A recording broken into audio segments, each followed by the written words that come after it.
Goldie. Acknowledge me when I enter the ring. We the ones that I miss when you trying to king. The best wrestling bar, cause the other ones bore me. Long as we around, they don't finish the story. Elite with it, they know I'ma be around, too sweet with it. They know I'ma lay it down on Inferno, but I'm quick to take them to hell. We the ones in the ring and beyond the bell, yeah. Beyond the Bell podcast. Make sure y'all like, follow, and subscribe. Yeah.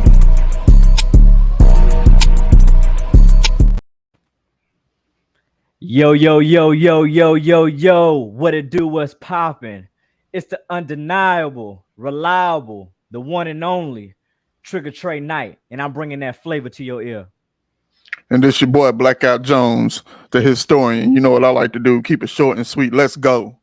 And they call me Mr. 211. That is not my weight. That is my drink of choice. And y'all already know who it is. It's your boy Carlito the Cannon. Cannon. One half of the double dose of knowledge. 1/4 of the impeccable, illustrious Iconics, and 66 2/3 of the Carolina Wrestling Cartel. And you are now listening to Beyond the Bell Podcast. Welcome to the initial debut episode, fellas. We here. It started. Ain't no turning back. How y'all feeling tonight? Feeling good, baby. We live, baby. Episode 1. Let's get it. Feeling good. Feeling great. Feeling great. Feeling good. How are you? Feeling like we made it. Slight turn up. Here like we never left. Oh man, this has been a vision for us for going on 3 years now. So to everyone that's gonna be joining us, that's gonna be watching, enjoying, listening, hating, booing, cheering, thank y'all for joining us on this journey, man. Wee.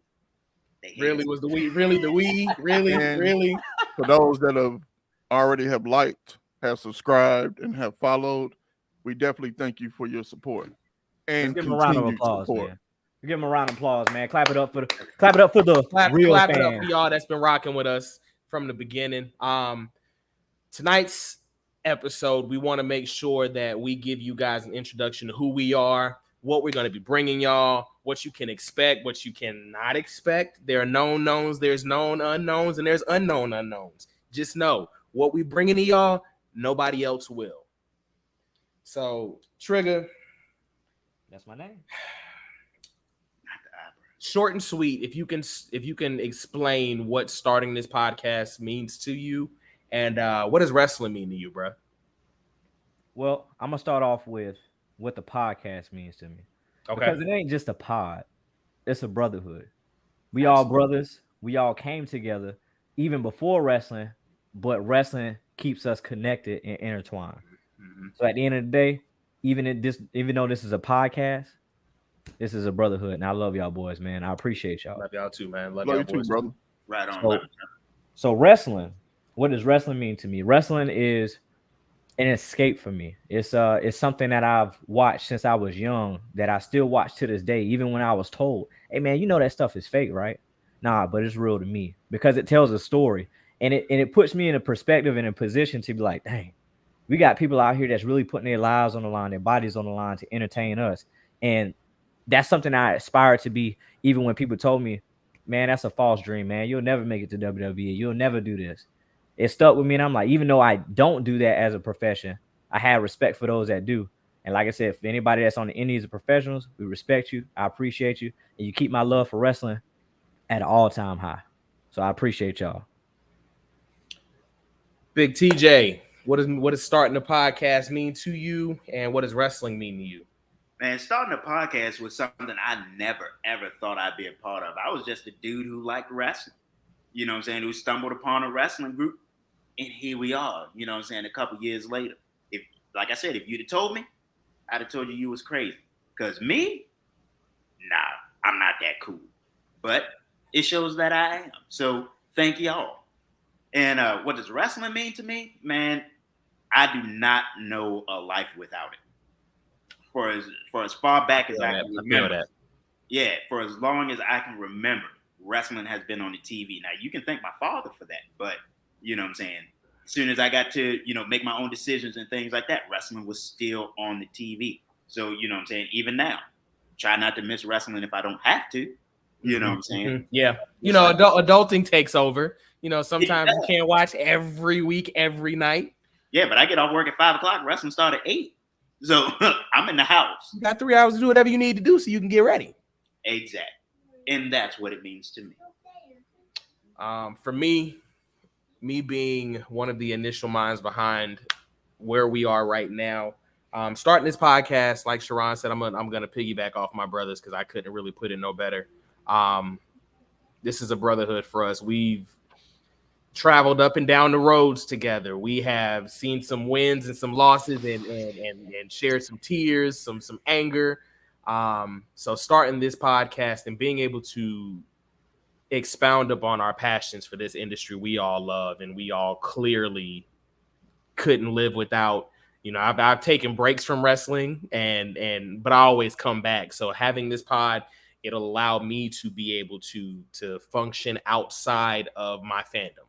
You know, I can come in, I can use my voice and actually, you know, use my ears as well to some of the other ideas and feelings from the landscape of professional wrestling, sports entertainment, whatever you want to call it. You know, such good, as Vince McMahon would say. Yeah. Right. But wrestling as a whole, I can't vocalize it any better than my brothers. You know, it was an escape. It was a land of make-believe that was okay for you to partake in. You know, I remember them times, Monday Night Wars, if you missed one of them, if you miss wrestling as a whole, you might as well not even go to school till like Thursday or Friday because you won't have nothing to talk about. But for me, you know, it was a way for me to bond with my family. My grandfather and my mom started me on wrestling. Cousins, anywhere I went, I took my wrestling buddies with me. Nobody ever judged me. Nobody bothered me. Like, I had action figures. I had the rings that transformed into a suitcase, took it with me. Nobody bothered me. And it was a way for me to get my frustrations out that I didn't know how to voice. It was a way for me. It was an early passion that helped me understand what passion means. Right. So, you know, Big Black, you know, you've been a fan longer than all of us. The historian. He is the historian, and you guys will find that out sooner rather than later. But what is starting this pod mean to you, and what does wrestling mean to you as a whole? Man, starting the pod means a lot. And the reason why I say that is because, like you said, 3 years ago, you know, I, you know, was trying to do this thing by myself. And at the time I was like, okay, yeah, let me see how this is going to do. You know, I did photo shoots. You know what I mean? I was supposed to be like on a radio station that reached out to so many countries and things of that nature, but it ended up falling through. But then once that fell through, I was like, man, you know, I want to do this with D. You know what I mean? Because, you know, we hooked up. When we hooked up, man, like right after, you know, AEW Double or Nothing, that next week, that's when me and him hooked up for the first time. Mm-hmm. And it was like, man, you would have thought PWX, Rooftop takes over Charlotte back in the day, and we just happened to not see each other for a long time, and then we just met back up and was like, hey, nothing was never lost. Ever. You know what I'm saying? And from that point moving forward, I was like, man, I need to go ahead and get D on here or whatever. And then of course I talked to you about it, but then, you know, it kind of, you know, took a back seat or whatnot. And then all of a sudden, bam, you know, a couple years later, here we are. So not only is it a feel-good moment for me, but it's a feel-good moment because I'm with my guys, you know what I'm saying? The folks that I love and that I rock with. And in all honesty, dude, I ain't really start doing these big shows and these independent shows until I moved here to Charlotte, just to be really, you know, even though I did it when I was younger. Which is an amazing place for a wrestling fan to live. The hub. Yeah. It's one of them. It's one of those. With it being Ric Flair country, it's a hub. Yeah. Right. Now, as far as what wrestling means to me, yeah, you got to understand, man. I started loving wrestling in '84. You know what I mean? And I know people gonna hate on. I know people gonna hate on why I started watching wrestling, but it was because Rocky III, Clubber Lang. I mean, not Clubber Lang. Thunder Lips. Thunder Lips. Hulk Hogan himself. You know what I mean? It brought it was something different. Like, man, what's this? So when I looked into it, and then with me being, you know, from Tennessee, you know, living in Nashville and Chattanooga, you know, that was a hotbed. Memphis wrestling. You know what I'm saying? Territory days. Territory days, you know, going to see, the Nightmares, Wildcat, Winter Cooley, Dirty Dutch Mantel, man, Bull Rope matches even back then, The historian. So it was like, it grabbed my attention. And then from that point moving forward, I had the action figures, I had the WWE ring, I had the Loud ring, the very first one they came out with. And I also had like that super duper light blue one. Yeah. With the blue cage. Classic. And I also had is classic. I also had the AWA ring. I didn't have it. I gotta have it. I had that one too. And I had Kurt Hennig, and I think Nick Bockwinkel as my figures. Jesus. Yeah. But as far as that, man, hey, I've been through old school. I've been through where it has evolved, to where I'm at now. And I love it even more, to this day. And I'll never stop loving it. Right there. Well, I just want to say something real quick. Everybody that stood here has shouted out wrestling, shouted out brotherhood. But I feel like it wouldn't be complete without one more person. Right now we iconic, but I feel like we need to go ahead and complete the Carolina Wrestling Cartel. Who we need to bring in? The good doctor. The heartbeat. Doctor. The doctor. Boom, boom. The Dr. Shaw. Boom, boom. Big Dr. Shaw. Dr. Shaw is in the house. Podcast, my brother.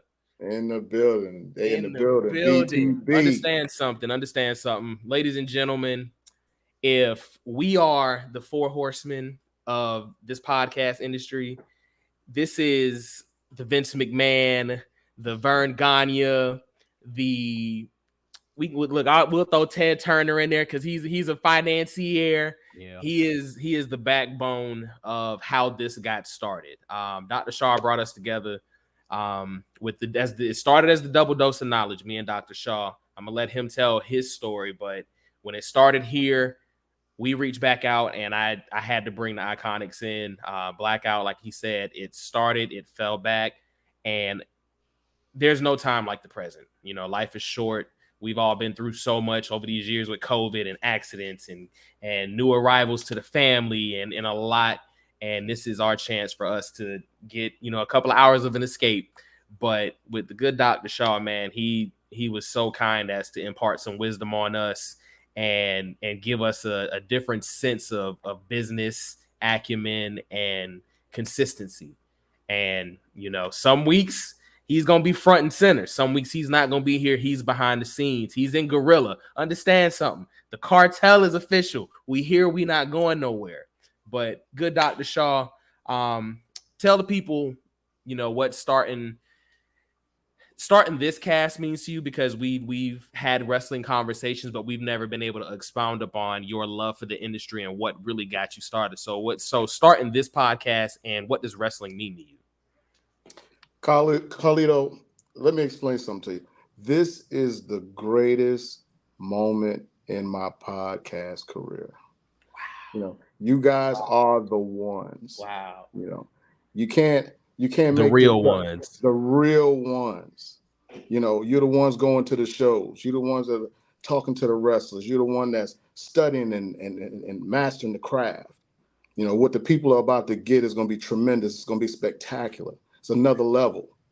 And I'd have been a fool not to join with the Iconics. We'd have been crazy if we didn't do the Carolina Wrestling Cartel. So this is a very proud moment for me. I'm proud of each and every one of you. You guys have been working tremendously hard, using all your skills, bringing them together, working as a unit. And it's going to be hard to deal with y'all. It's going to be hard. It really is. It really, like, if y'all thought we were unbearable before, understand something. Look right here. Y'all not ready for what's coming. Undeniable. I feel like James J. Dillon. Hey, listen. Go ahead, JJ. I feel like Paul Heyman right now. Goat. I feel like you heard it here first. The good doctor feels like he's the GOAT, and it's because he is. The GOAT. I couldn't do it. I couldn't do it without you. Trust and believe. I can't. You guys have taken and ran with it, and that's what I thought would happen, and that's exactly what y'all done. So the sky is just the beginning for you guys. You're gonna take it to wherever you want to go. You stay together, and you keep pushing this to the max. Keep pushing it to the max. People gonna gravitate to you. You know, y'all got everything it takes. You got everything it takes. He said, "Don't nobody turn into David Ruffin and try to leave the group." No, ain't gonna be no Davids. You know, we ain't gonna have no Davids. You know, I'm cool No with Eddie being Kane. I'm cool with being Dennis Edwards. You know, No Eddie Kane Juniors. you know, no Eddie Kane. None of that. None of the jaw. Yeah, they all coming to see us. Got to give a big shout out to Trigger. You're doing your thing, loving Yes. it. You're just crushing it. You know, that keeps us going, keeps us motivated and focused. Blackout, stun like only you can stun.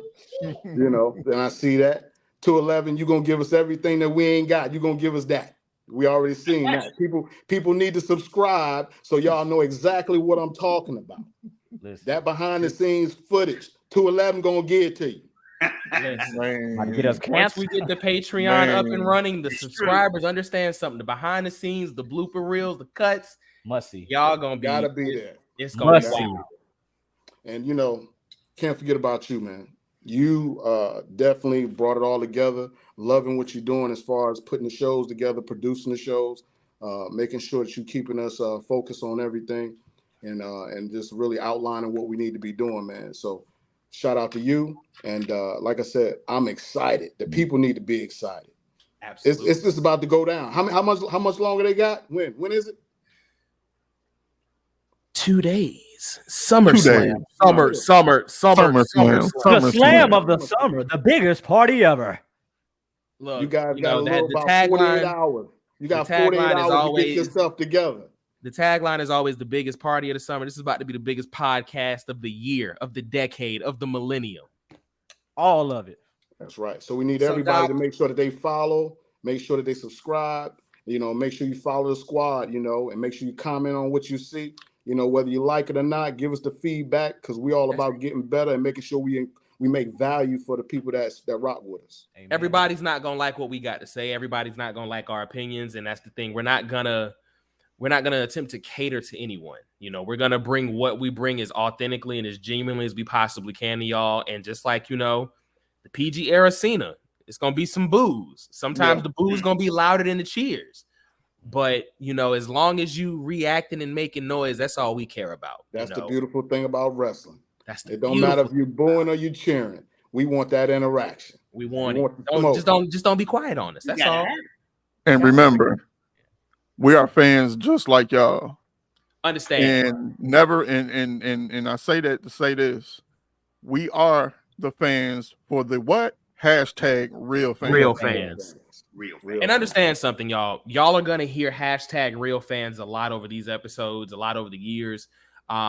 We didn't want to come up with something cheesy or catchy to call our nation. You know, we didn't want y'all to be the Beyonders or the Beyond. We're gonna be y'all are the hashtag real fans because anybody taking hours, the Beyonders, Beyond the Veil Universe. That popped me. I'm sorry. it popped you. The That was one of my universe. first ones. I was like, the Beyonders is kind of, but we didn't want anything too cheesy because That was very cheesy. is very cheesy. We want authenticity here, and Right. and being a real fan by definition is being who you are and understanding something.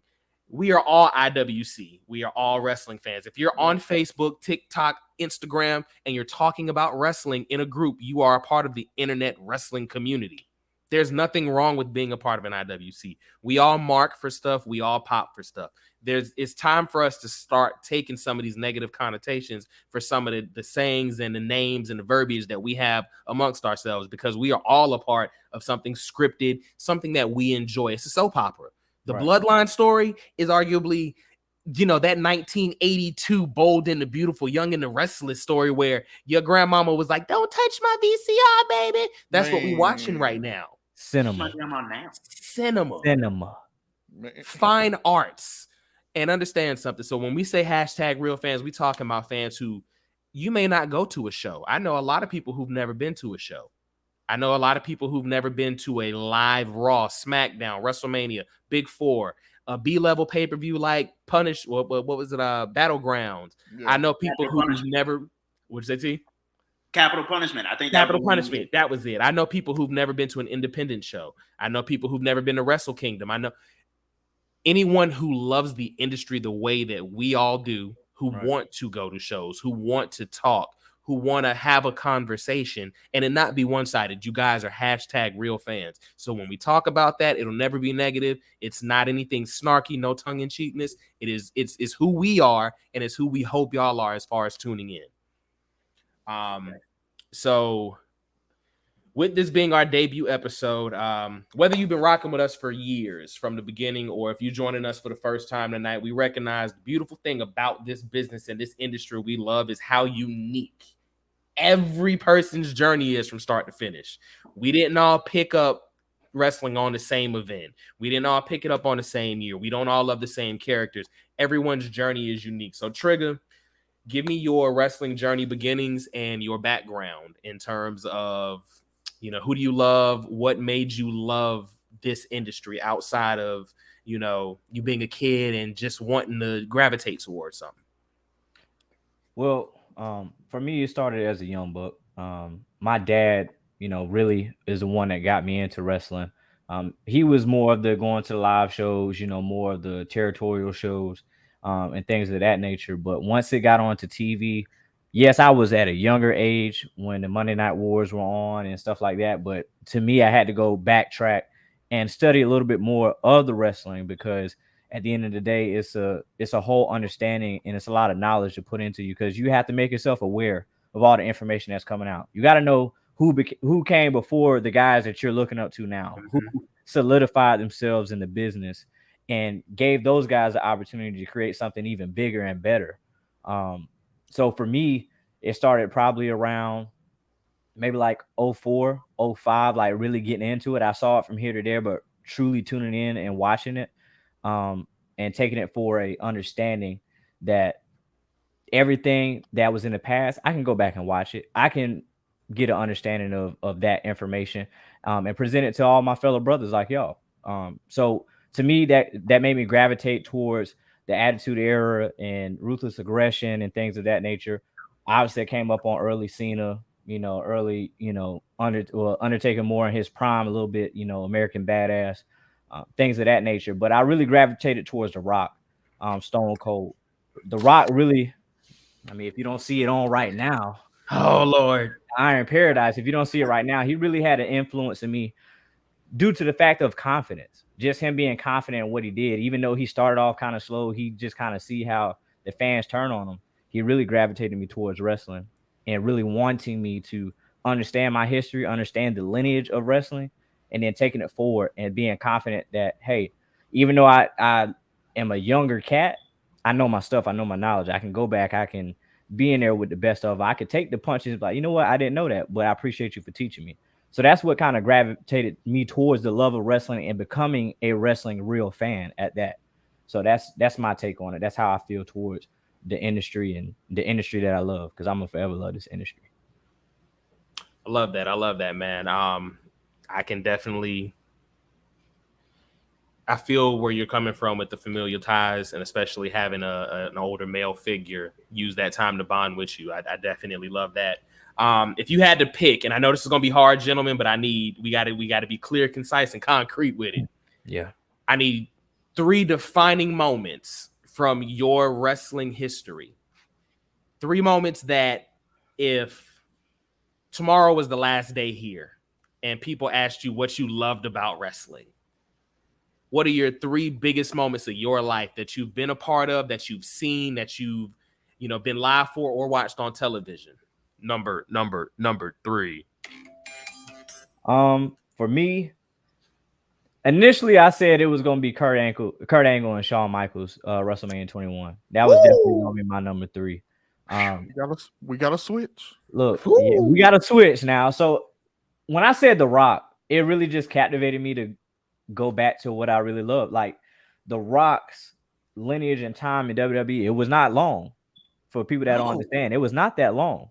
It wasn't. But the impact that he had, impactful. It lasted generations, and it still lasts. And it influences a brand of superstars today.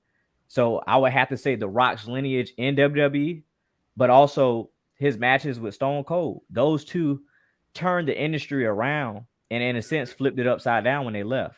So to me, that's going to be my number 3. The lineage. Number 2. Number 2. I would say D. You probably can feel me on this the most. You may know where I'm going. You may know where I'm going. So everybody knows I've been rocking with Roman Reigns for forever from the start. We the ones. And it really aggravated me, hurt me in a way that fans really weren't gravitating towards what he was doing. And I felt like he could push past whatever he was getting into, what he was giving in creative and everything. And when that heel turn finally happened, it just felt like the weight was lifted off my shoulders. Because God dog, how many times I'm gonna hit a crowd boo? It ain't no more room on the bandwagon. Look, ain't no more room. That heel turn was, man. It was a wrap. And look where we at now. Look at where we are. Look what is created for the history of wrestling, not just WWE, but wrestling. 20 years from now, I'm gonna be talking to my grandson about this, like the tribal chief, about the tribal chief in the bloodline era, because that's what this is. This is an era now. This isn't like we were looking at what was coming after, because each thing has an era. You had, ruthless aggression, then you had PG, then you had reality. This is the bloodline era. That's where we are. There's no arguing on that. All right, Ron. Number one. What's your number one wrestling moment, fam?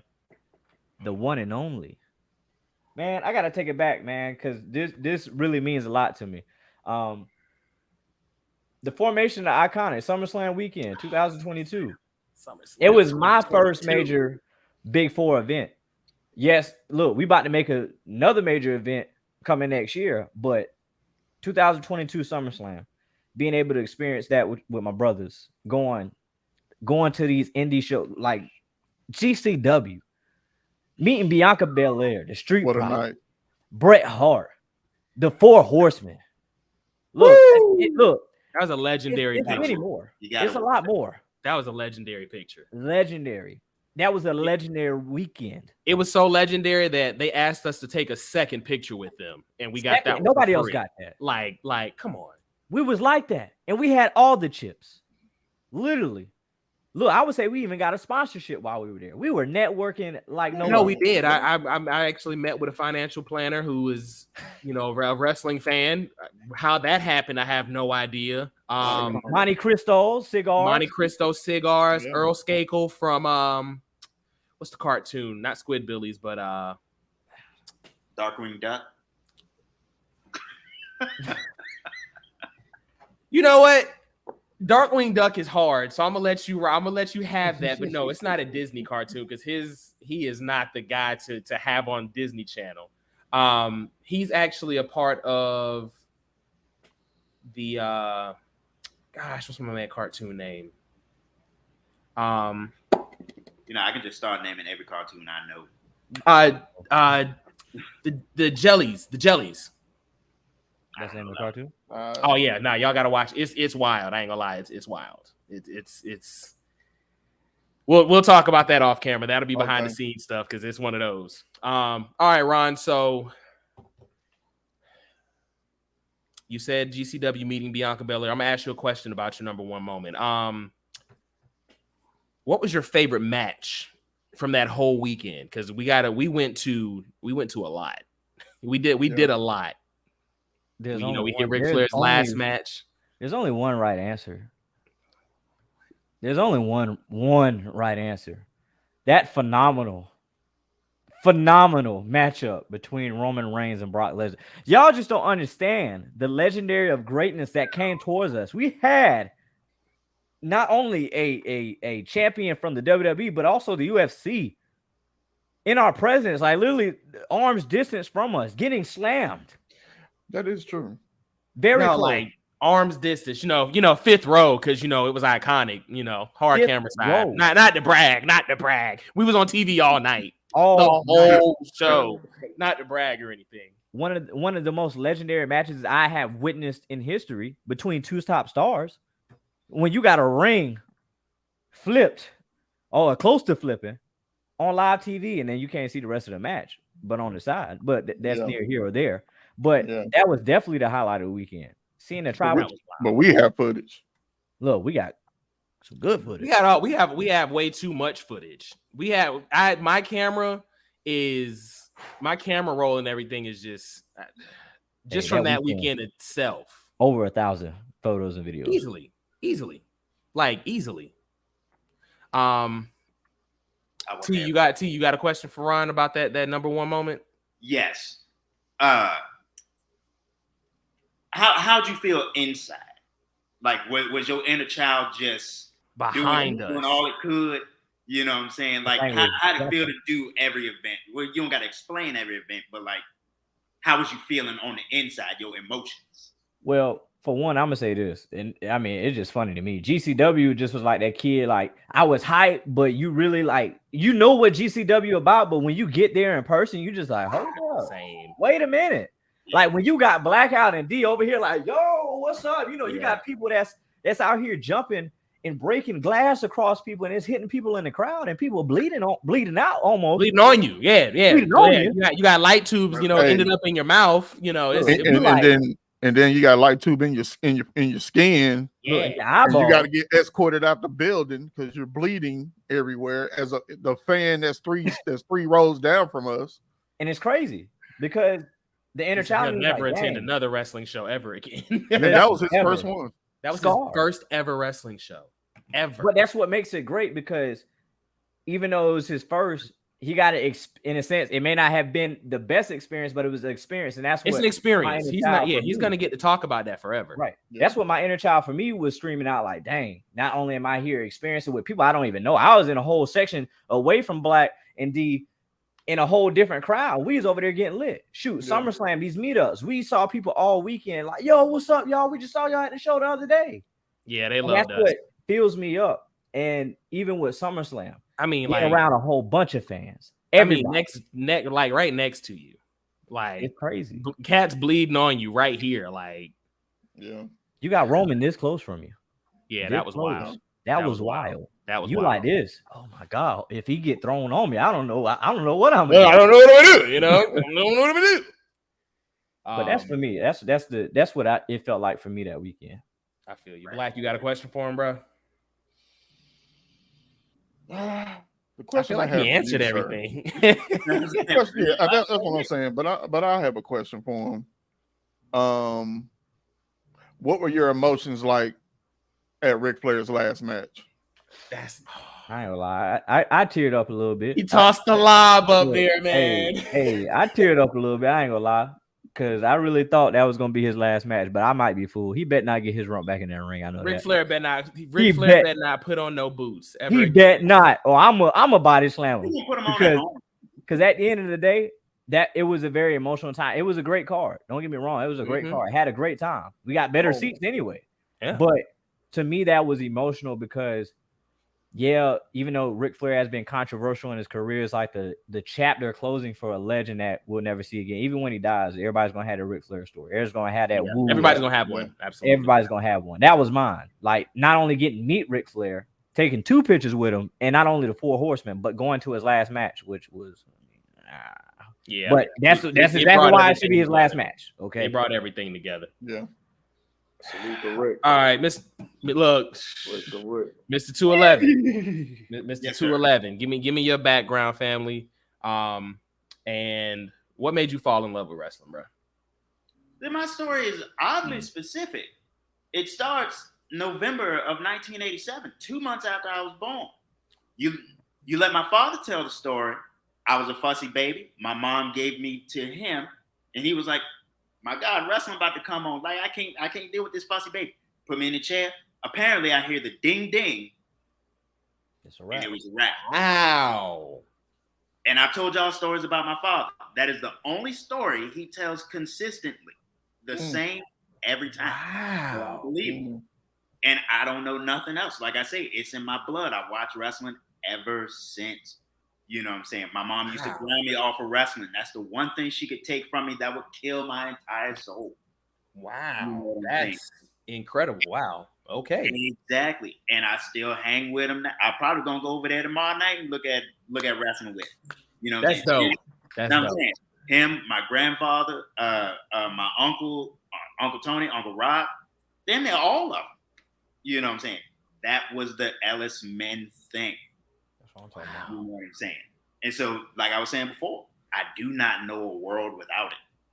You know what I'm saying? I can't find nothing on TV. I'm watching old wrestling. Old wrestling. Peacock. You know what I'm Miss saying? WWE Wrestling. Network. Miss it. Wrestling. Like Monday, Tuesday, Wednesday, Friday, Saturday, whenever wrestling's on live, 98% chance I'm watching, Yeah. even if I don't want to. Yeah. You know what I'm saying? You ever hear pro basketball players say, we play basketball when we don't want to play basketball? I watch wrestling if I don't want to watch wrestling. Yeah, I'm with you. It's my white noise sometimes. Like even if I'm not really feeling it, if I'm tired and I just want to turn something on, I'm watching wrestling. Exactly. Even to not pay attention to. Yeah. I throw on a Royal Rumble quick. YouTube and a heart. Yeah, look, no, yeah, that YouTube rabbit hole is terrible. That man, listen, YouTube wrestling, not, boy. You know exactly what I'm it is. talking about You done long met- matches, short reels. man. name It done been some times where I done rewatched the entire Sting NWO saga and the sun come up and I got to go to work and I'm like, why did I do that? Like, Yeah. why? I like really? It's No. like it was like trapped in the closet. I shouldn't be watching this, but I can't turn away from it. I dug myself through a hole looking at the Cody documentary. Oh yeah. I turned Cody on yesterday, and that was one of the strongest productions WWE's put out in a long time. So that was, if you have not watched Cody's documentary on Peacock, you need to do that immediately.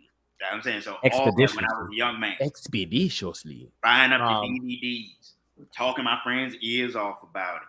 Yes, You know, sir. and I probably ain't got half of those DVDs now because moving and all that stuff, being an adult. But I got my DVD case right there, all of them. You know what I'm saying? But now they all on the Peacock, so I can watch them at will. I can watch them whenever. Yeah, you know what I'm saying? So like I say, it's in the blood. You know what I'm saying? All right, T. 3 defining moments, starting with number 3. 3. That was meeting JBL. Oh, yeah. That was meeting JBL. Oh, that's So if y'all don't understand, before That's three? I let T go on his spiel, understand something. You know how we all have a wrestler that nobody might ever understand. You're getting too excited. Don't press the mute button. Look, I didn't even press it. Like I'm over here caressing the mic and unplugged it by accident. Understand something. We all have that one wrestler who nobody understands why you love them. Yeah. TJ is the biggest JBL fan. I don't think I've met a fan of someone else as nondescript and you can't explain it than TJ how he loves JBL. I can Cause explain it. It don't make sense, but I can explain it. well, give it to me, brother. Go ahead, man. But what it was is at that time in my life, there was no good reason for this. But I was it was like 2004, so that puts me at like 14, 15 years old. Mhm. I was a huge fan of teenage melodrama. And what comes with teenage melodrama? The one person you just can't beat. So my favorite television show, Smallville. Who was JBL of Smallville? Lex Luthor. Yeah. One Tree Hill. Who was the JBL of that? Dan Scott. Yep. And then it came to wrestling. My most favorite thing.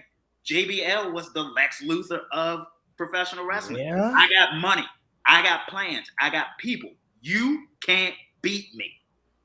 Wow. I understand it now. Damn. I get it. You know what I'm saying? That just gravitated to me. Wow. He explained that and I feel it. I'm like, Connected with it automatically. I mean, like, wow. There was no reason for a young black man like myself to look up to a rich white guy. But it was the power. It was the power. It was the power. That man, The and when he got power. the cabinet The and how he power. came out with the limo. Yeah, you're Yeah. right. But look, the JBL bucks falling from the ceiling, Mm-hmm. making it rain. And put a we lot all go behind through him. that thing.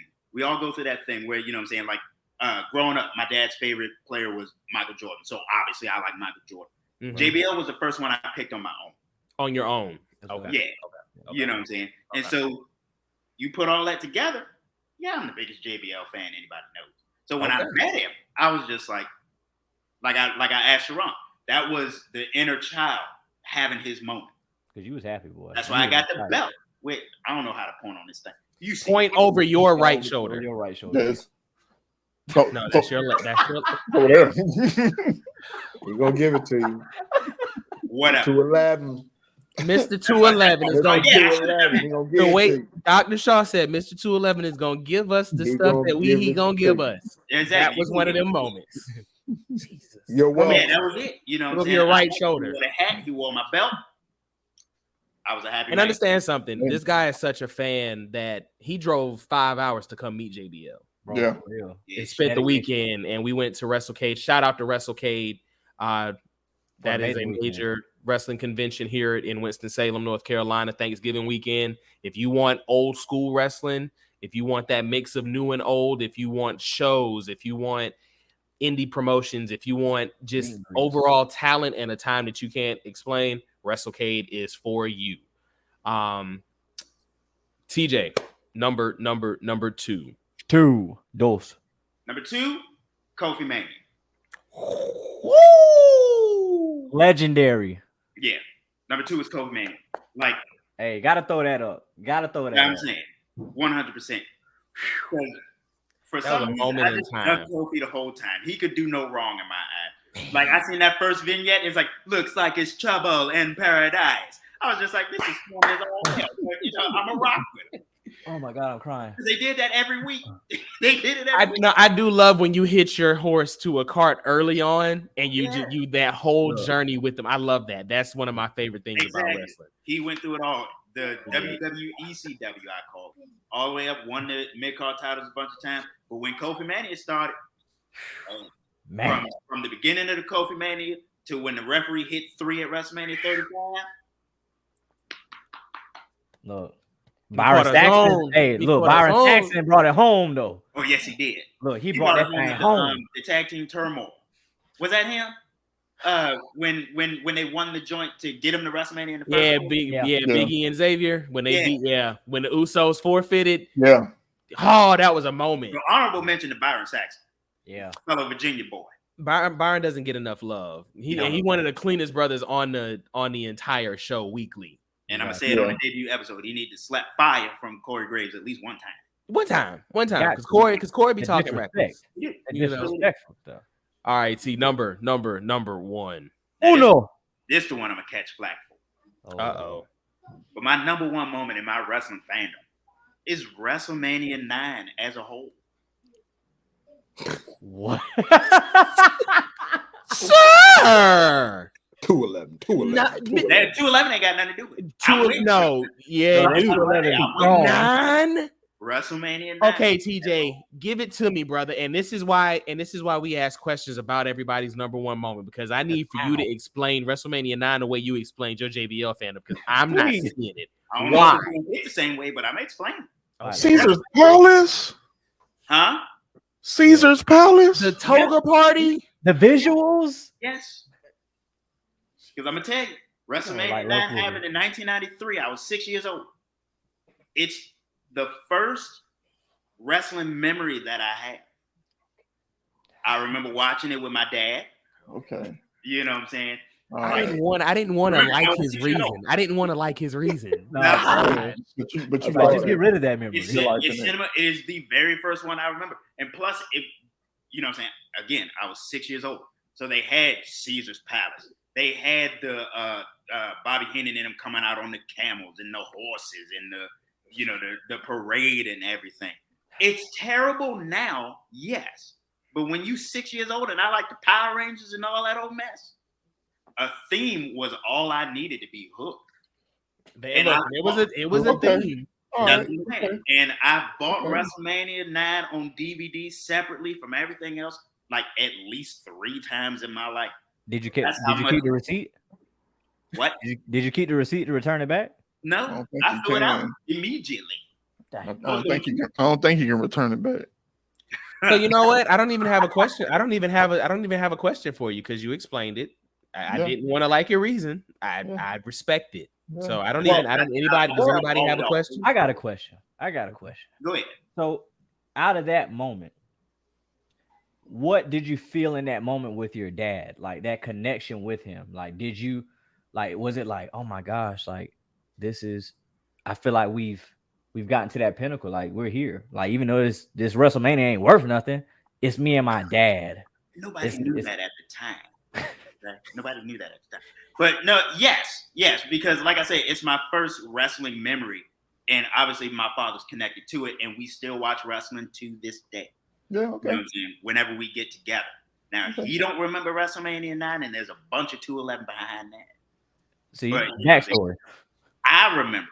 Hmm. You know what I'm saying? So, you know what I'm saying? I watch it from time to time, like as my white noise, but intently, because it just takes me back. Right. You know what I'm saying? We all got something that takes us back to a certain place in time. That one is what does it for me. Yeah, you're right. Respect. I know all the comments gonna hate it. Yeah, WrestleMania. Actually, you know what? I do have a question. I'm making real quick. How do you feel about Hulk Hogan cashing in the first Money in the Bank briefcase that night? Oh my gosh. Do you want me to answer as a 6-year-old or as a 35? Nah, now. Now. Please. Okay, as a 35-year-old, no, you shouldn't have done it. Flash. That was wild. Just let Yoko have his moment. If he was gonna win, they should have just let him have his moment. But no, you had to just call out Hulk Hogan. And why did Hulk Hogan even come out there to begin with? Him and Bret Hart wasn't friends. Look, Brett was probably just like, oh my god. Here we go. He all blind. Go get him. Go get him. Hey, look, hey, Black, you got. I mean, That's Blackout's guy. Look, that's your guy. Yoko or Hogan? Are you going to defend Hogan. that? Are you going to defend that cash in? I'm not defending that mania. Well, I'm glad. Well, at least we on the same page. At least, okay. At least we on the same page. No. Because that was horrible. I'll defend it. Atrocious. You did. Okay. 6-year-old me. All right. Cool. Good doctor. You got any questions for TJ's number one moment, man? No, he He lost me. He said 9, and I just lost. I lost everything when he said WrestleMania 9. Look, everybody just like, Sir. It was what it was. It was a beautiful time in 1993, man. Y'all ain't know it was the worst thing you ever seen. No, we didn't. You're right. So for me,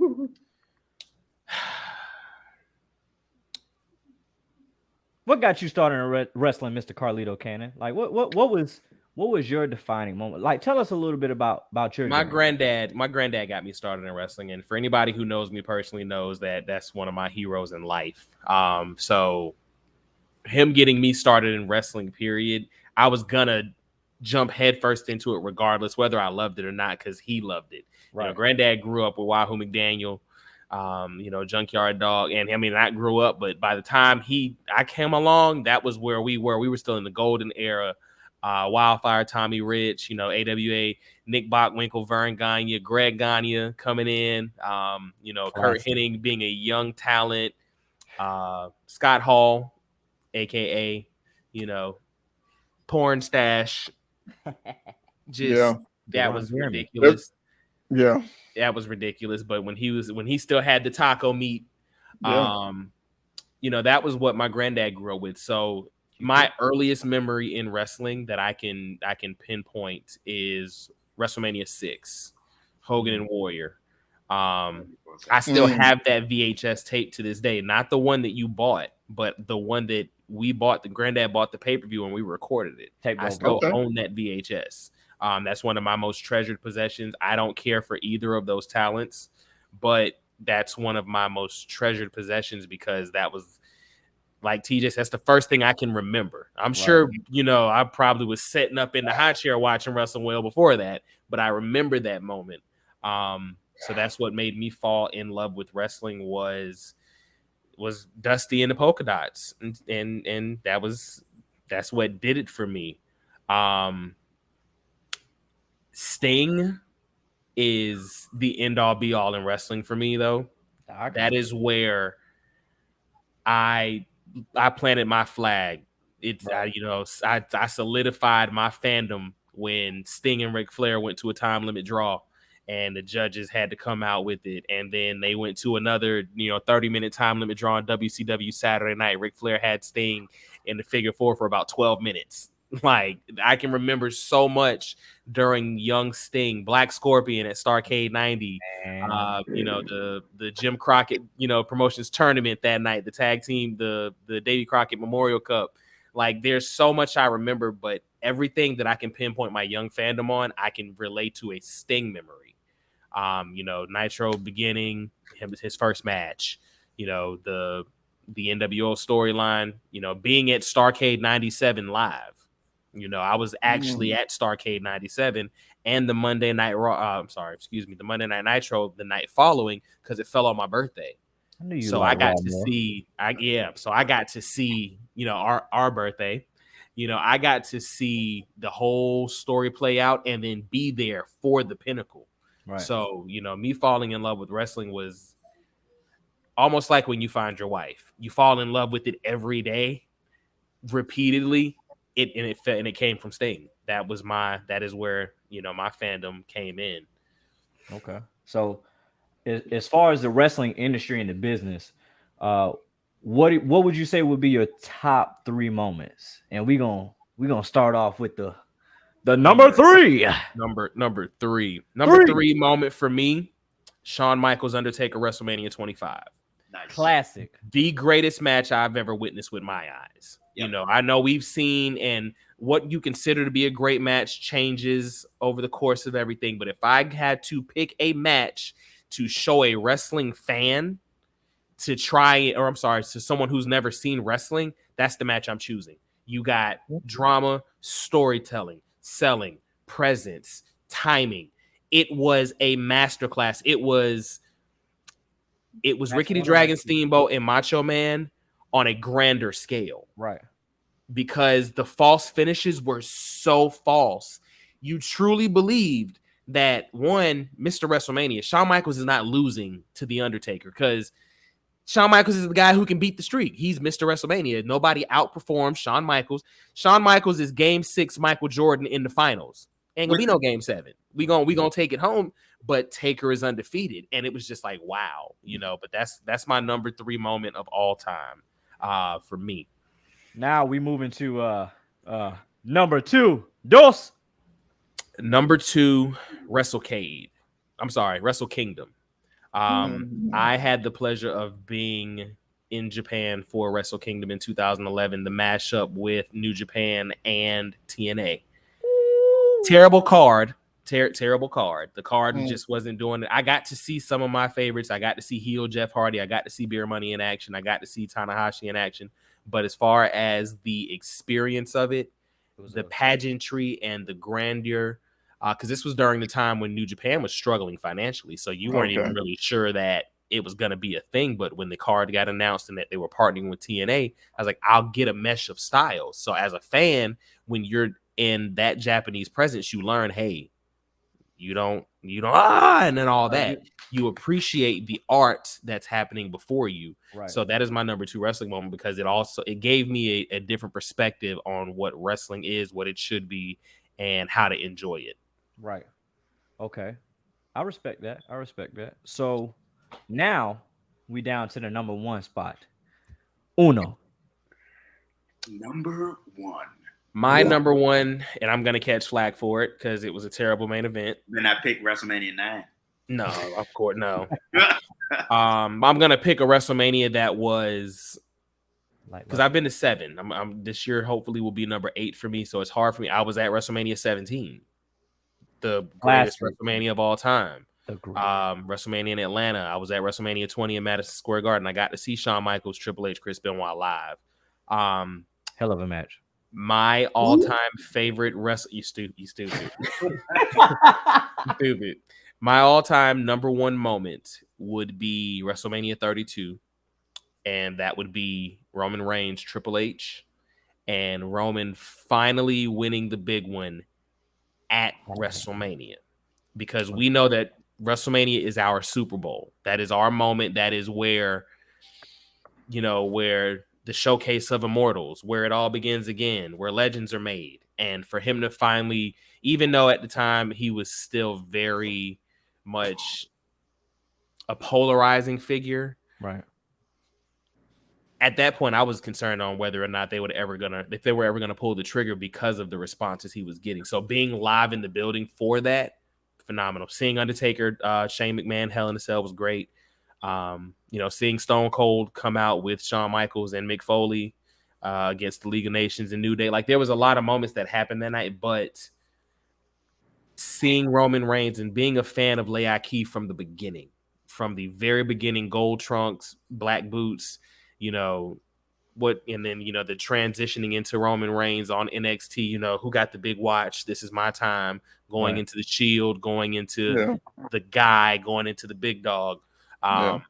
It was vindication for me, because it was like, my guy that I hit my cart too early is getting what is his. So that's my all-time favorite wrestling moment. I'm not saying it's the best wrestling moment. I'm just saying in terms of me and what I'll remember forever. It's that. I know a lot of people probably would think me meeting Sting would be that, and it's 1A, 1B. But if I look at the entire scope of from where it was to where we are now, that's my favorite moment of all time. Okay. So we're gonna open the floor up for any questions for Mr. Carlito Cannon. Dr. Shaw, you got anything? No, I'm loving the stories, man. You guys explain everything perfect. I'm just enjoying it. That's because we got to back it up. Yeah. You got to know, because when people listen to that and they hear me say Roman Reigns and Triple H is my favorite all-time WrestleMania moment, they're gonna be like, "You like that match?" No, I'm not saying the match was good. I'm not saying I'm saying Roman winning, his ascent into the next step of him being the face of the company is my favorite moment, because it set us up for us to acknowledge him. That's like me in WrestleMania 9. Jim Ross in that toga. That was the moment. Jesus Christ. Hey. I know you wanted to. And Black. that's the moment to do it. That was the one, Black. But okay, go ahead. Any other questions? I don't have any questions, and the reason why is because what I was going to ask you, I think you explained it more. You explained it better than you could have ever have. Yeah. And I was going to really say, what was your emotions going into that match? Going into the match, I knew Roman was winning. I called the story before when he beat up Triple H, and Triple H took time off, and then Triple H came back in the Rumble and won, and then retained the title against Ambrose at Fast. Like, you knew what was coming. Right. But for me, I'm one of those real fans that understands that predictability in wrestling is okay sometimes. Right. Yeah. Sometimes it's okay that we know what's going to happen, because it makes the moments where suspense has, where we suspend the disbelief, it makes it so much better. Right. So sometimes the predictability is okay, because I never saw the tribal chief coming. I knew a heel Roman could have been greatness, but nobody ever saw. So because what set up him in his course of his career, being there for his return at leukemia was amazing. I was on TV yelling and screaming my heart out all night, but that's because I'm a diehard Roman fan. But being in that moment, going into the match, I knew he was going to win. My fear was how bad the crowd were going to reject the moment. Right. And how it was going to come off, because after you leave, of course, when you're in the verandas and going down the stairs and leaving and stuff, fans, we talk. And the response was just as negative as I knew it was going to be. Right. But I just didn't care in that time, because it was like, my guy is champ. Because I've been live for Roman winning the title twice. I was there his first win when he won it against Ambrose at Survivor Series in Atlanta.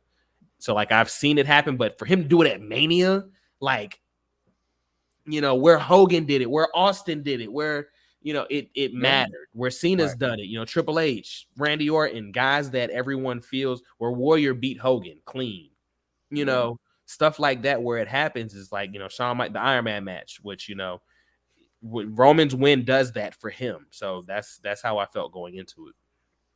Well, I don't think I have any questions. Like I said, mainly more of a statement, because like Black said, you pretty much nailed it right on the head. You just got it. My main thing is that outer body experience, just being, in a sense, the only one in the room. And we know there's probably other Romans fans there, but at that moment, you were probably the only one in the room that felt. Oh, you know what? I was not. The section I was in, luckily, were Roman fans. I'm gonna veer off. I'm gonna veer off for a second, because I do have a story about being the only Roman fan in the building. Daniel Bryan, Royal Rumble, where we wanted him to. Well, everybody thought Daniel Bryan was coming out number 30 that year, and the taglines from that Rumble were incredible. Roman and KO, their match for the Universal title earlier in the night. The Rumble was so stacked with Brock Lesnar, Goldberg, Roman, Undertaker. You had the Taker and Goldberg face off for the first time. There was so much that happened, and then that buzzer hits, and you hear dun dun dun dun. Well, I've never heard boos that loud. wasn't it? Was that the one that was in Philly? No, that was in San Antonio. Oh Okay. yeah, That was the San Antonio Rumble, 2017. I have never heard boos that loud, and I've been to a lot of shows. Deafening. We'll go, and once we go further down into the rabbit hole of show listings, y'all are gonna be in disbelief of how many WCW shows I've been to in ECW and CZW and all this, but I've never heard that ruckus of boos in my life. And at the time, Daniel Bryan is there, so me being me, I'm just doing this with my Roman shirt on. Yes, yes, yes. I was worried if I was gonna make it out of that arena though. Like the fans in my people started throwing popcorn and stuff at me, like for real. Like they were that upset about Daniel Bryan not coming out. So I've been in that hostile environment. You ain't had no backup? No, I went dolo that night. You didn't have the Shields justice with them at all. No backup. I didn't have a thing. I didn't have nothing. I didn't have. He had these things. Look, I had these things. Yeah, nothing else. But I didn't have no other backup. So it was like, wow. But that was definitely a moment in time. But yeah, that was a hostile crowd, boy. I tell you. So Dr. Shaw, actually, if you are comfortable and ready, we'd like to know where you got in and what made you fall in love with wrestling, and as well as we've already done your 3 moments, your defining moments, but what gravitated you towards wrestling and what made you fall in love with it? So I'm from the North. So our wrestlers were Hulk Hogan and Bob Backlund, Snooker, Kamala. Shout out to Bob Backlund. You know, Pedro Morales, shout out to Bob Backlund. You know, so wrestler. I was watching them on TV, and it was cool. And then I went to my cousin's house, and in his closet he had a whole bunch of wrestling books. And so when I went in there, I sat down and started reading the books, and I kept seeing this wrestler.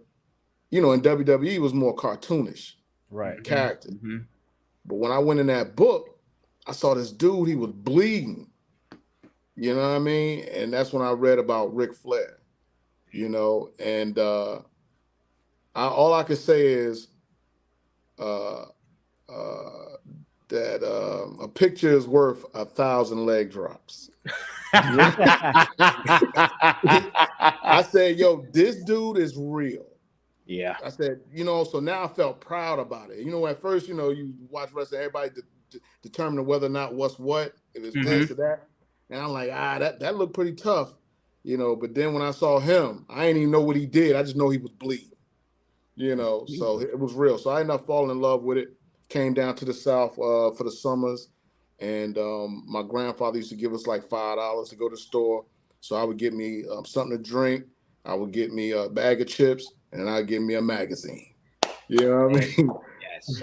And so wrestling actually helped me fall in love with reading. Wow. That is wow. If it wasn't for wrestling, I wouldn't know what a Halliburton was. That's powerful. You know what I mean? Look, a solar plexus. Plexus made me think about, what's a foreign object? What did they use? What was that? Yeah. So I got to give wrestling a lot of credit. My mom even knows that. She's like, really? Yeah, wrestling. That's powerful, man. That's wow. That's really deep. That is reading is wow. powerful. If you had to boil it down to 3 minutes, what's your top 3 moments, starting with number 3? Number 3. Trace. My top 3, my number 3 would be kind of like a tie. It's either going to be between Hulk Hogan beating the Sheik for the title. RP to the Sheik. You know what I mean? RP to the Sheiky. RIP Sheiky, baby. Or I would have to say it's Snooker coming off that cage on Don Muraco. Oh my gosh, bruh. You got moments. Look, historian, the classic moment. Look, we got a double look. You say we the double dose of knowledge, all the double dose of historian knowledge up here, bro. Those are Yeah, two really tough. I'm not even Tough going to moments, ask you bro. to choose one. That's Yeah. 3A and 3B. I'm not mad Yeah. at that. Yeah. Because I respect that. What's number 2? Dos. Number 2 was Rocky Johnson and Tony Atlas beating the Wild Simone. Hey, You know, respect to that. yeah, it was on History TV, to make. man. It made the regular I news. saw that match. That's how big It that made was. the news. It made the news. That's crazy. Hey, Wow. stand That up was for the huge. brothers, man. Hey, rest in peace to Rocky Johnson, man. For sure. Yes, Hey, you absolutely. definitely set it off. That definitely set it off for the brothers. Yeah, Did y'all did, see the it dark side of the ring for Rocky Johnson? I have not. I did have not yet, Check but I it. heard it was good. Check it. That, Is that it- man I'm from not even Nova gonna say Scotia. nothing. He's Canadian. He's Canadian. Like he's Canadian. Yeah. It's Like, only that's 20 wild. minutes long, so it ain't long. It's only 20 minutes, so check Okay, it out. I'll watch It's that one. I'll tough. watch that one. I'll watch that one. It's tough. It's on YouTube. All right, Doc. Number 1. Uno.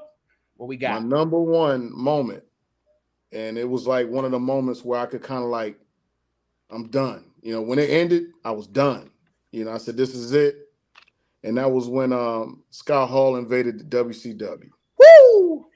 When they ended that era, that was it. I wasn't ashamed to be a wrestling fan. No. You know, not at You all. could go in You know? public and talk and no shame. Yeah, if you didn't like the NWO, if you wasn't into wrestling at the time, You were weird. You was whack. Like Yeah, if you was you did, if I came up to you back then and you didn't, What hit is me, that? Like What what are is you that? doing? Too sweet me Bro, when you only the in Too crowd sweet know when you about see that, you know? me. Like it wasn't just a crowd thing. It was you went Hey. somewhere, and that was back when Hogan had the Fu Manchu. So Look, he you was had to- completely. You knew who Hulk Hogan was, You had the Right. and curl. then had man, the listen, toothpick in your that mouth. invasion So, set hey, it off. It I set it remember the off. power bomb when Kevin Nash power bombed Eric Bischoff off the stage through the tables at the Great American Bash. I was like, wait a Yo, minute. they crushed that whole storyline. This is real. Like They crushed it. did Vince McMahon really like at the He didn't time? send them. Did he send them? And I remember I got my behind waxed because you remember the WCW hotline dial now $2.99 a minute. You don't realize you're thinking $2.99 is $3. If I'm on there for 5 minutes, it's okay. But you ain't paying none of that though. You're not paying none of that, first off. But secondly, you're not just gonna stay 5 minutes on there because they're teasing that they're releasing unknown information and none of the information was on. So by the time I'd have been on the phone 30 minutes. But you had to Boy, pay that back in blood though. Boy, my mama got that phone bill. Look, Right. and you had to pay that back. In Listen, blood. if he wasn't gone, I would still have some smoke for Gene Okerlund because Hey, had the- you on the there like smoke that I- what? the smoke that I got, Like you ain't get smoke, you got fire. You ever called a ain't Hulk lying. You Hogan got that hotline? fire. You ain't lying. Doc, so let me ask you a question, bro. Seeing that moment, if you're a fan, and I want you to go back to that moment when you saw him. If you're a fan of WWF at the time, does that make you want to completely just tune out of WWF and jump allegiance to WCW when you see Scott Hall, then when you see Kevin Nash and how intricate that story was? Or was this like I'm still gonna rock with WWF because I want to know how? Because I remember the fake Razor and fake Diesel storyline they tried to put. Like when that stuff starts to happen, what was your response in your fandom to how you felt about WCW versus WWF? Whenever, well, first of all, when we go back to me seeing Ric Flair, I was WCW and not down it. Just give me the book. Gotcha. Yeah, I was watching wrestling and watching Hulk Hogan and Macho Man and all that. I was like, but they ain't Rick and them boys. You know what I mean? That's what I thought. Right. You know, so, but I loved wrestling. So I loved, you know, the Macho Man. I love Ultimate Warrior and all of them because that's what I saw. But then, like I said, I moved to Carolina in 90. So now I got a chance to see it more, you know. Jim Crockett Promotions. I'm seeing Jim Crockett now. So I was happy. I'm like, I'm home. This is what I want to see. Right. You know, I got a chance to see Rick more, you know, and I got a chance to see both of them because, you know, cable TV.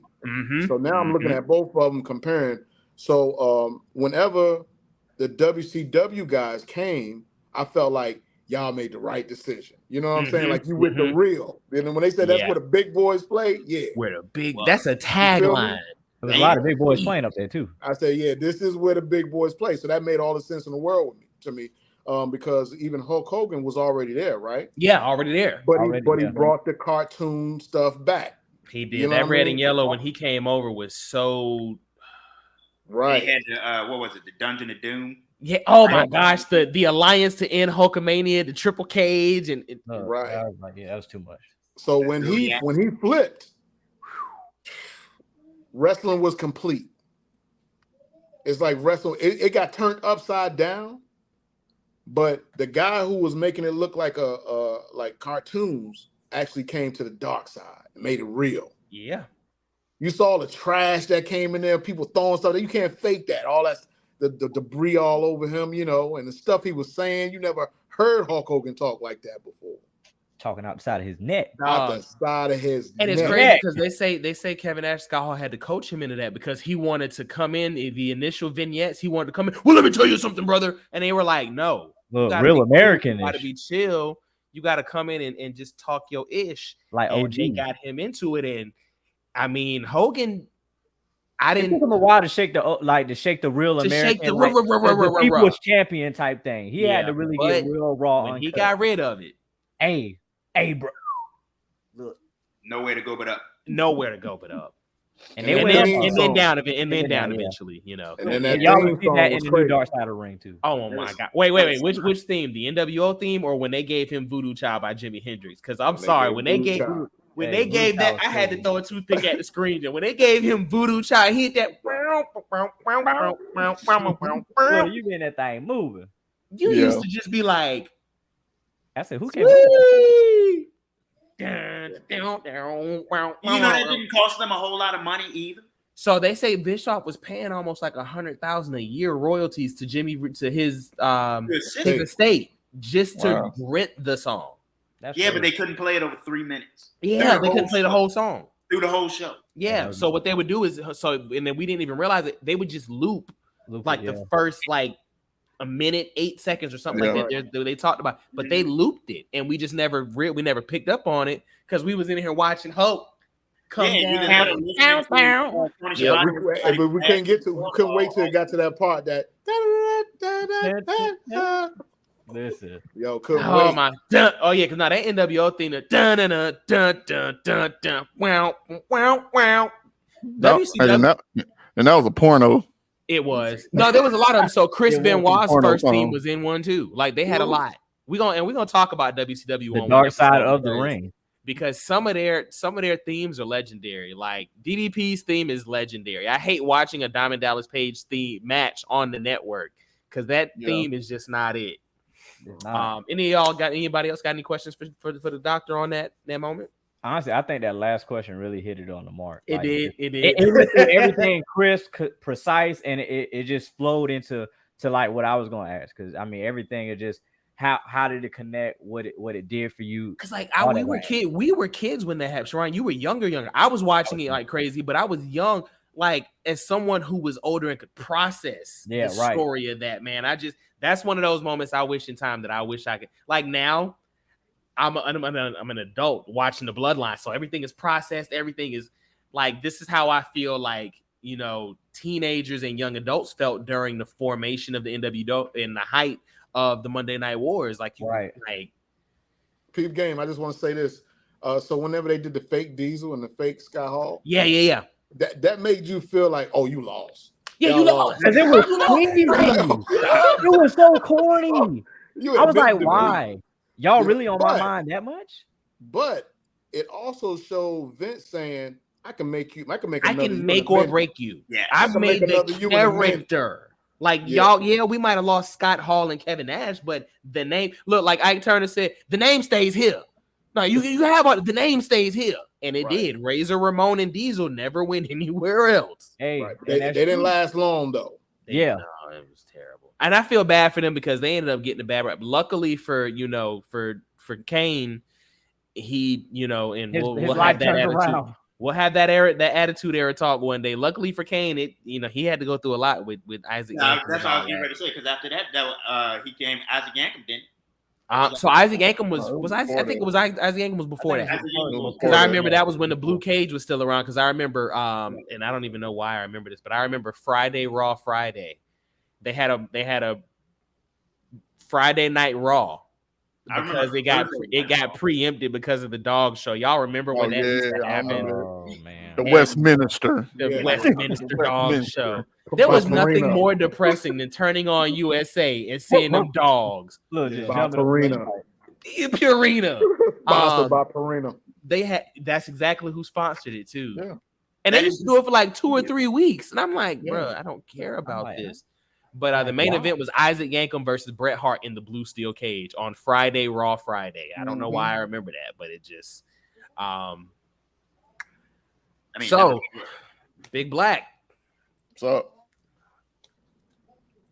What made you fall in love with wrestling, my guy? well, I told Other than Rocky 3 and watching Terry Bollea in tights, hey. So I will say this. Nobody brought me into the wrestling game. Mm-hmm. I pretty much fell into it by myself Wow. because Really everybody else didn't watch wrestling. In my household. I was really the only one.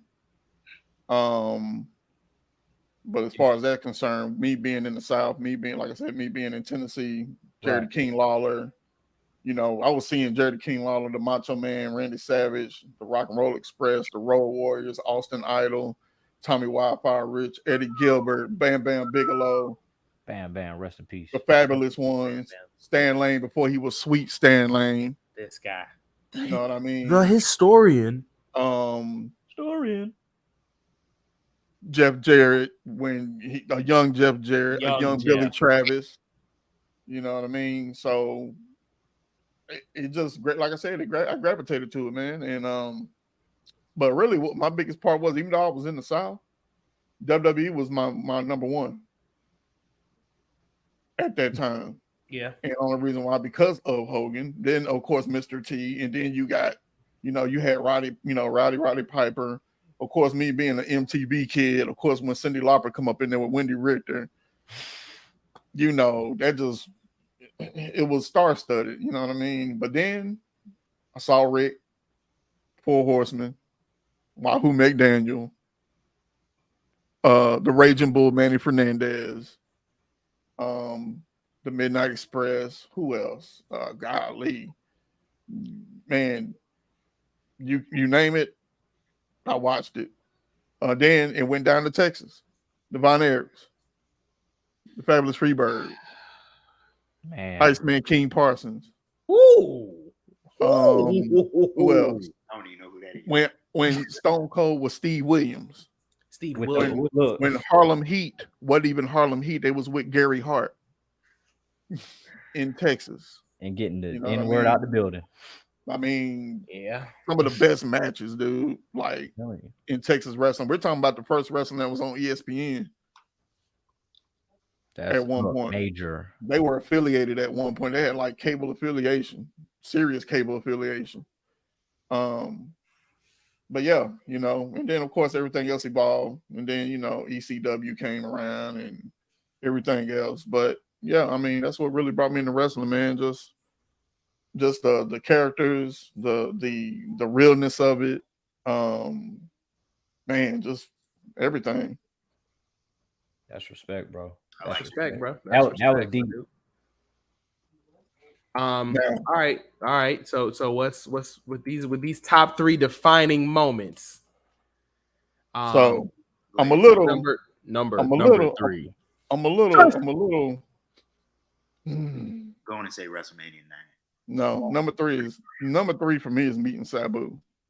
Oh yeah. Number 3 for me is meeting Sabu. Because I mean, once I got hooked on ECW, I mean, dude, it was one night on Sports South at 2:30 in the morning. I'm still up flipping through channels, and I see this dude, and I'm like, "Who is this guy?" First of all, what is this that I'm watching? Because this looks realer than anything I've ever seen. Right. And when I saw Sabu, shoot, I couldn't turn away because Sabu was ahead of his time. Before anyone else. We're talking about, you can talk about the Jeff Hardys, you can talk about all the other wrestlers out here that like to do the flips and all that stuff. Man, Sabu brought that to the forefront. Hey, and it's sad that he didn't make the money like the others. And was breaking his freaking neck. Yeah, I throwing mean, his broke body his in neck, the broke ringer. everything. I broke his mean, neck twice, by the way. twice. One he broke his neck against Chris Benoit. The And second still one try was to against push through. Taz. And still try to push crippler. through. He broke his neck against Chris Benoit. When Chris Benoit, yeah, well, we know how you feel about that, and that's okay. That's gonna be my But I'm Listen, not and going to that's take away. okay. I'm not going to take away from his wrestling ability. No, You know what I'm saying? What he did in real life, yeah. Was But he he was in a his freak right nigga. mind? Who knows? Right. But you know, at the end of the day, yeah, all right. Moving right. on.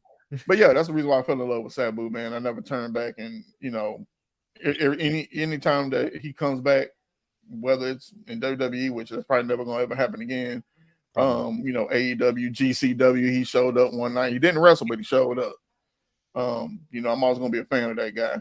And of course, as you see, he is a holder of the FTW title behind me. hey, he's Yeah. he's one of the real holders. You know, he The held it real while it was a holder. real John. So Yeah. hey, And it's signed by him, by the way.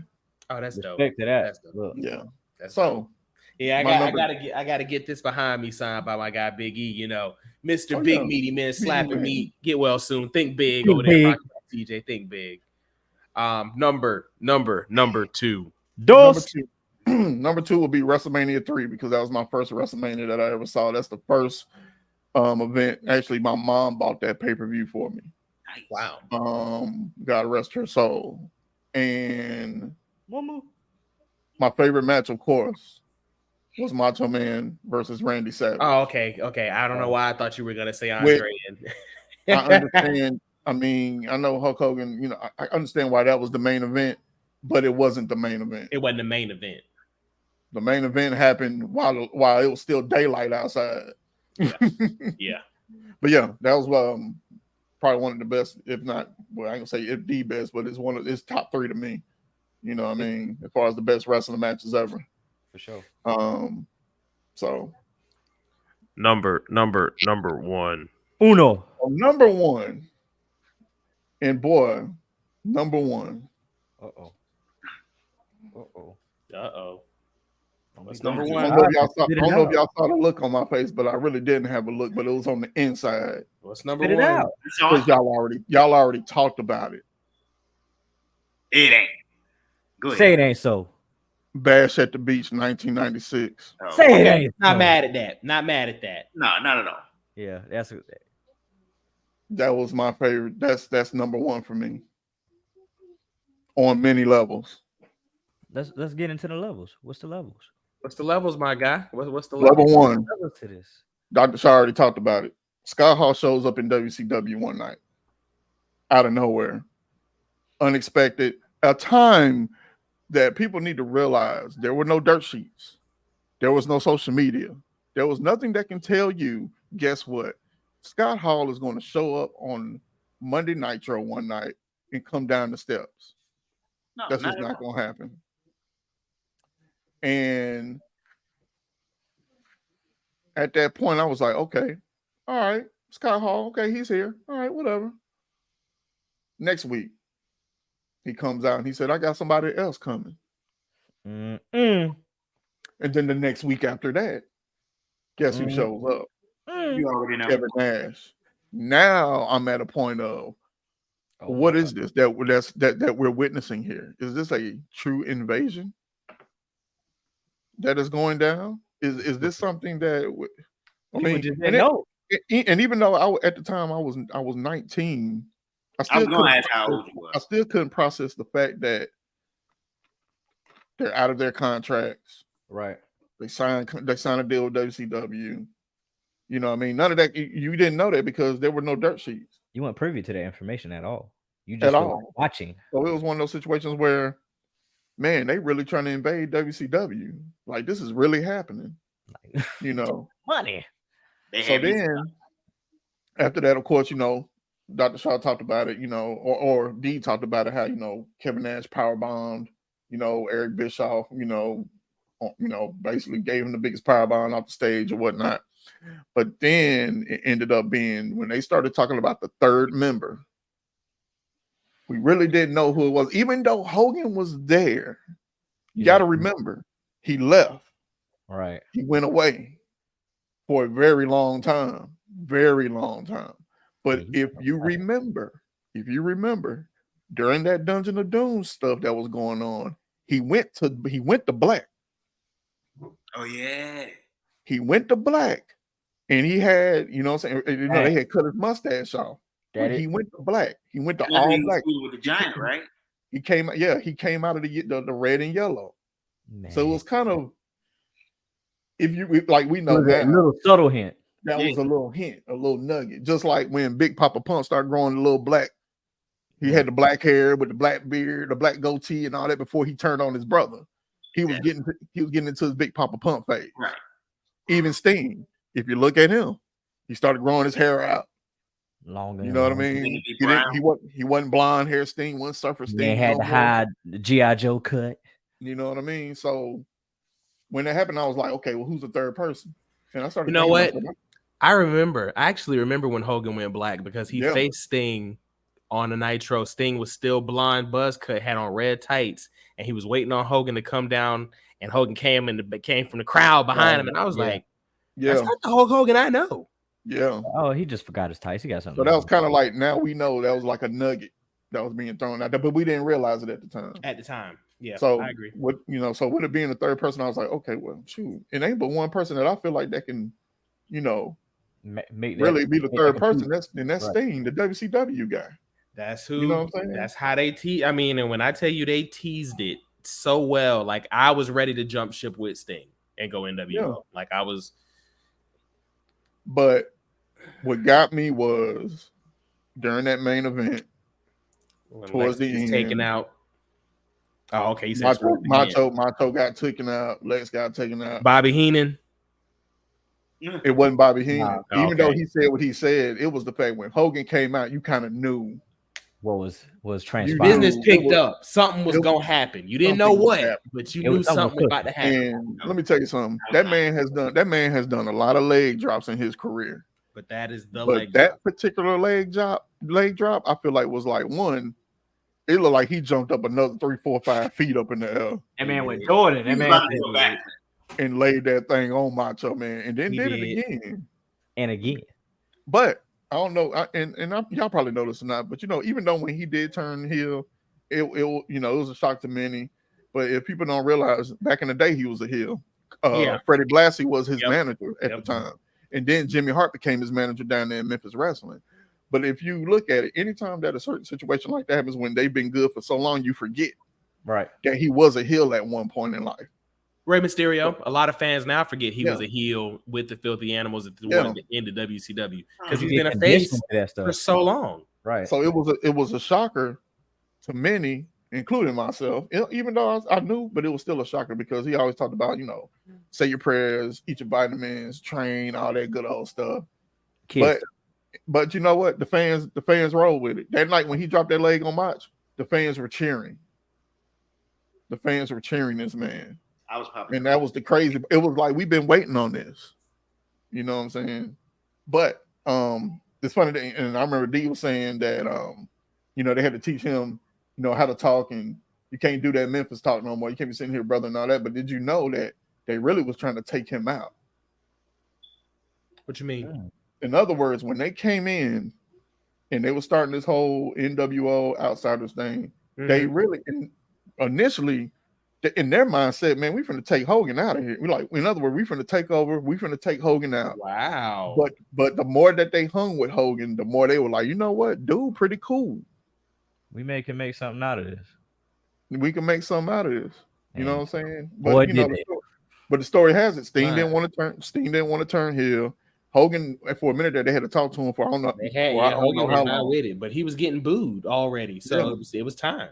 And because didn't he go off to Hollywood for a bit? Yeah, he went off for a little. Hope left for a good bit. Yeah, he was out there doing Tropic Thunder, whatever he was doing, Thunder in Paradise. Thunder in Paradise. Paradise. But yeah, man, that was my thing right there. That's a good one. That's a good one. No, that's a really good one. I actually don't even have a question because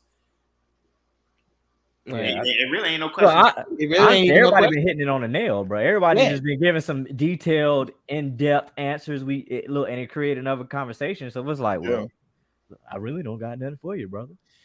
Well, at this point, your favorite moment is what you be thinking about. Right. You know Yeah. what I'm saying? And Even it's so before- crazy because when Shaw said when Skyhawk came down, I was like, The start. Yep. I was like, okay, well, he said what he said. I'm just gonna add a little bit more to it. The start. That was a major moment in wrestling history Major. and time. Like, Major. because you just never I mean, Lex Luger had already done it before, but Lex wasn't a big enough name.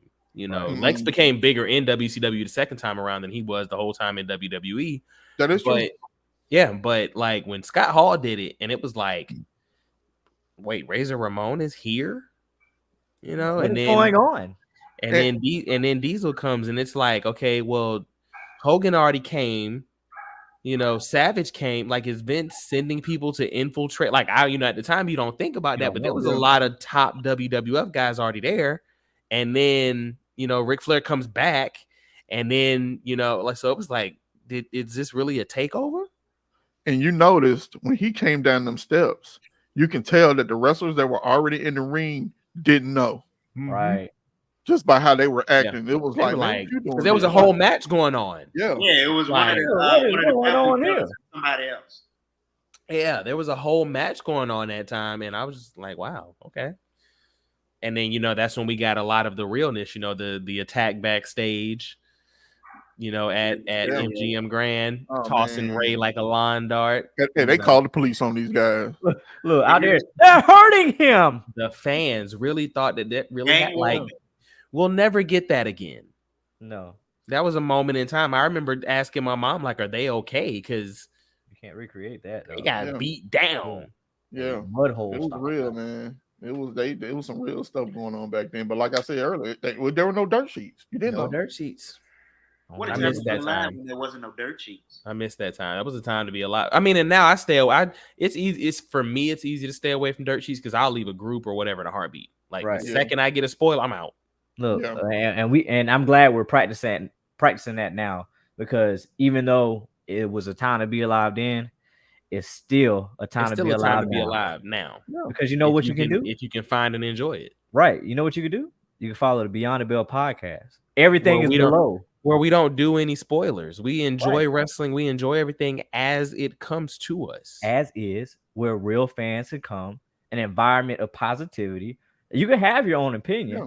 but we welcome it. We love the discussions. We love the comments. So definitely like, follow, subscribe, follow our socials, follow the podcast social. Make sure you go down there, show some love. Beyond the Bell podcast. And the only breaking news you're gonna get from us is the real news. The real news, what's happening, not what's being discussed to happen. We don't like that. We love enjoying it as it's coming to us. Let it's okay to let some stuff breathe. Let it marinate. Let it look, marinate. what Roman say? Well, y'all that's want exactly this. what I Y'all was want this cheeseburger drive-through, and we out here trying to give y'all a filet mignon from my Y'all salt guy. steaks, well seasoned, cooked with the butter, with a little bit of bacon. Like, oh my All right, so we've had enough sentimental. It's time to get into the real. This week, we had a lot of major things happen, recap wise. Jimmy, We starting off with Friday Night SmackDown. Huh? Friday Night SmackDown. Jay and Roman. The trial by combat is going to be this. I think this is going to be one of the best Bloodline segments, because this time around there was a time where it was like, main event Jay, but he wasn't really main event Jay yet, but he was still trying to go the distance with Roman. But now this main event Jay is a different guy. Right. Yeah. Different mentality. This is a different animal in the same beast. It's miles different. So I can't wait for that. He's tapped in. Roman is killing it still. His trash talk, his presence. Solo is doing what needs to be done right now. Like there's nothing wrong with what's happening right now. I'm loving it. Right. There's nothing wrong with it, but a very interesting thing that we all see is like Jay will be out there. Yeah, I'm finna do this. I'm finna do that. And then you hear that dog, and he immediately you're like, piles in on himself. Well, and that's because just what the tribal chief demands, the presence, the respect. Because at the end of the day, he is still the head of the table. He is the head of the table. He's the table. He put Jay there. There would be no main event Jay Uso without the tribal chief Roman Reigns. So even he said that on his First Take interview. He said, my cousin wouldn't be in a position without me because I'm the breadwinner. I changed the history of WWE. So guess what? Roman, like he said on ESPN, he gonna have to whip a little bit of, A double dollar sign. Yes, sir. Yes, sir. LA Knight is still as over as humanly possible. Man, I'm loving it. I can't wait for his payoff. We as wrestling fans have to understand some of the plans for especially a big four was months in planning in advance. Can't just flip everything overnight. It is what it is. Well, sometimes you have to, right? But you don't want to pull the trigger at the wrong time and not be able to capitalize off of it. So instead of having, because there's no plans for him to win every week, there's no plans for him to wrestle every week. Right. You don't want to start trying to do too much with him now and there not be any type of follow-up. So let him keep cutting promos, let his face still be, with this Slim Jim thing. I can hear a at the end of Slim Jim because Macho Man is no longer here. Right. And then now that's good advertisement dollars. And I think, if I'm not mistaken, that's the biggest advertisement or sponsorship that the WWE has had ever. And putting LA Knight over that, not only did he do a great DraftKings little promo, but you got him going out there putting content on with Hit Row. Let's think about this. Let's think about this. We'll think about what Sharon just said. I'm sorry, Trigger Trey. Let's think about what Trigger Trey just said. The biggest sponsorship deal WWE has ever done. You know how significant this is? Ever? Wasn't it the biggest one for WCW as well? I think so. It probably was. Yeah. But Slim Jim has been a known name for WWE. I mean, when's the last time you had a Slim Jim though? Today. Never, Actually, today. Okay, yeah, one day. I haven't had, I know. I can't. Oh, well, hey. Oh, so those don't count. No, not the beef and cheese. We talk about that. We talk about the regular Slim Jim. Oh yeah. When's the last time you had just a regular Slim Jim stick? Probably like yesterday. I had the macho. The nacho cheese. You had nacho cheese? Nah, just a regular one. Yeah. Okay. Well, and I asked that just because it's like, how many people aren't eating them, but they're still around? Like they're still. Oh yeah, not eating them because I want one. I'm gonna go get me a Slim Jim. Because like you get those fans that, in a sense, they make it skeptical because like, all right, well, he's been involved already in a sponsorship match with Cinnamon Toast Crunch. With Mountain Dew. We don't ever. But luckily, he came back from that. God is good. I'm glad he came back from that because that was one of those things that could kill your career. Very much. Like in a heartbeat. Collision.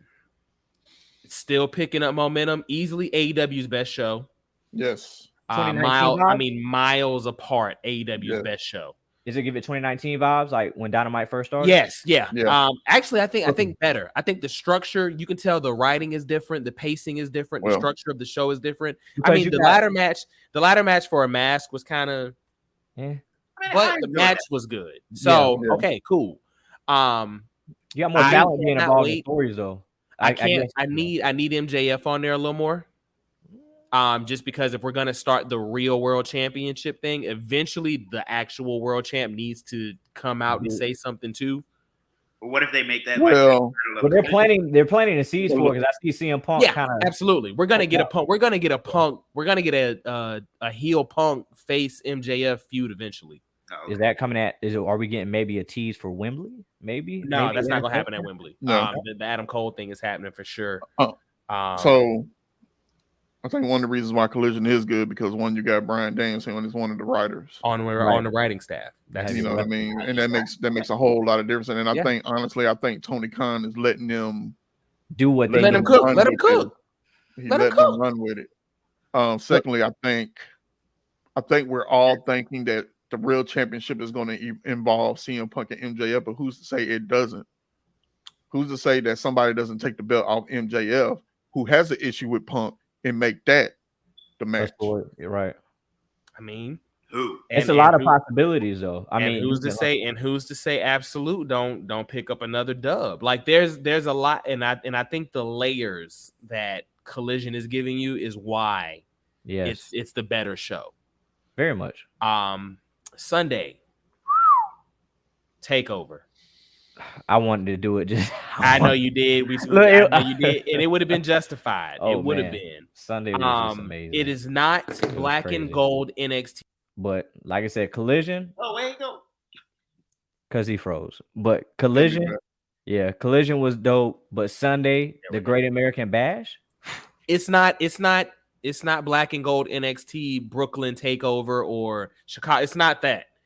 But it's giving you new vibes. This class of NXT talent and this year, these takeovers have been filled with absolute standout, phenomenal matches.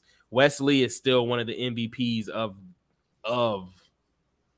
NXT. But he showed out for his individualism because after MSK, you were like, where exactly is he going to go? Because I know we talked about that, like, dang, man, are they still going to keep the gimmick? I thought he was going to be the Leon Ruff North American champion, just kind of get a couple matches. But no, he made that is his belt. I'm sorry. I know Adam Cole fans like him.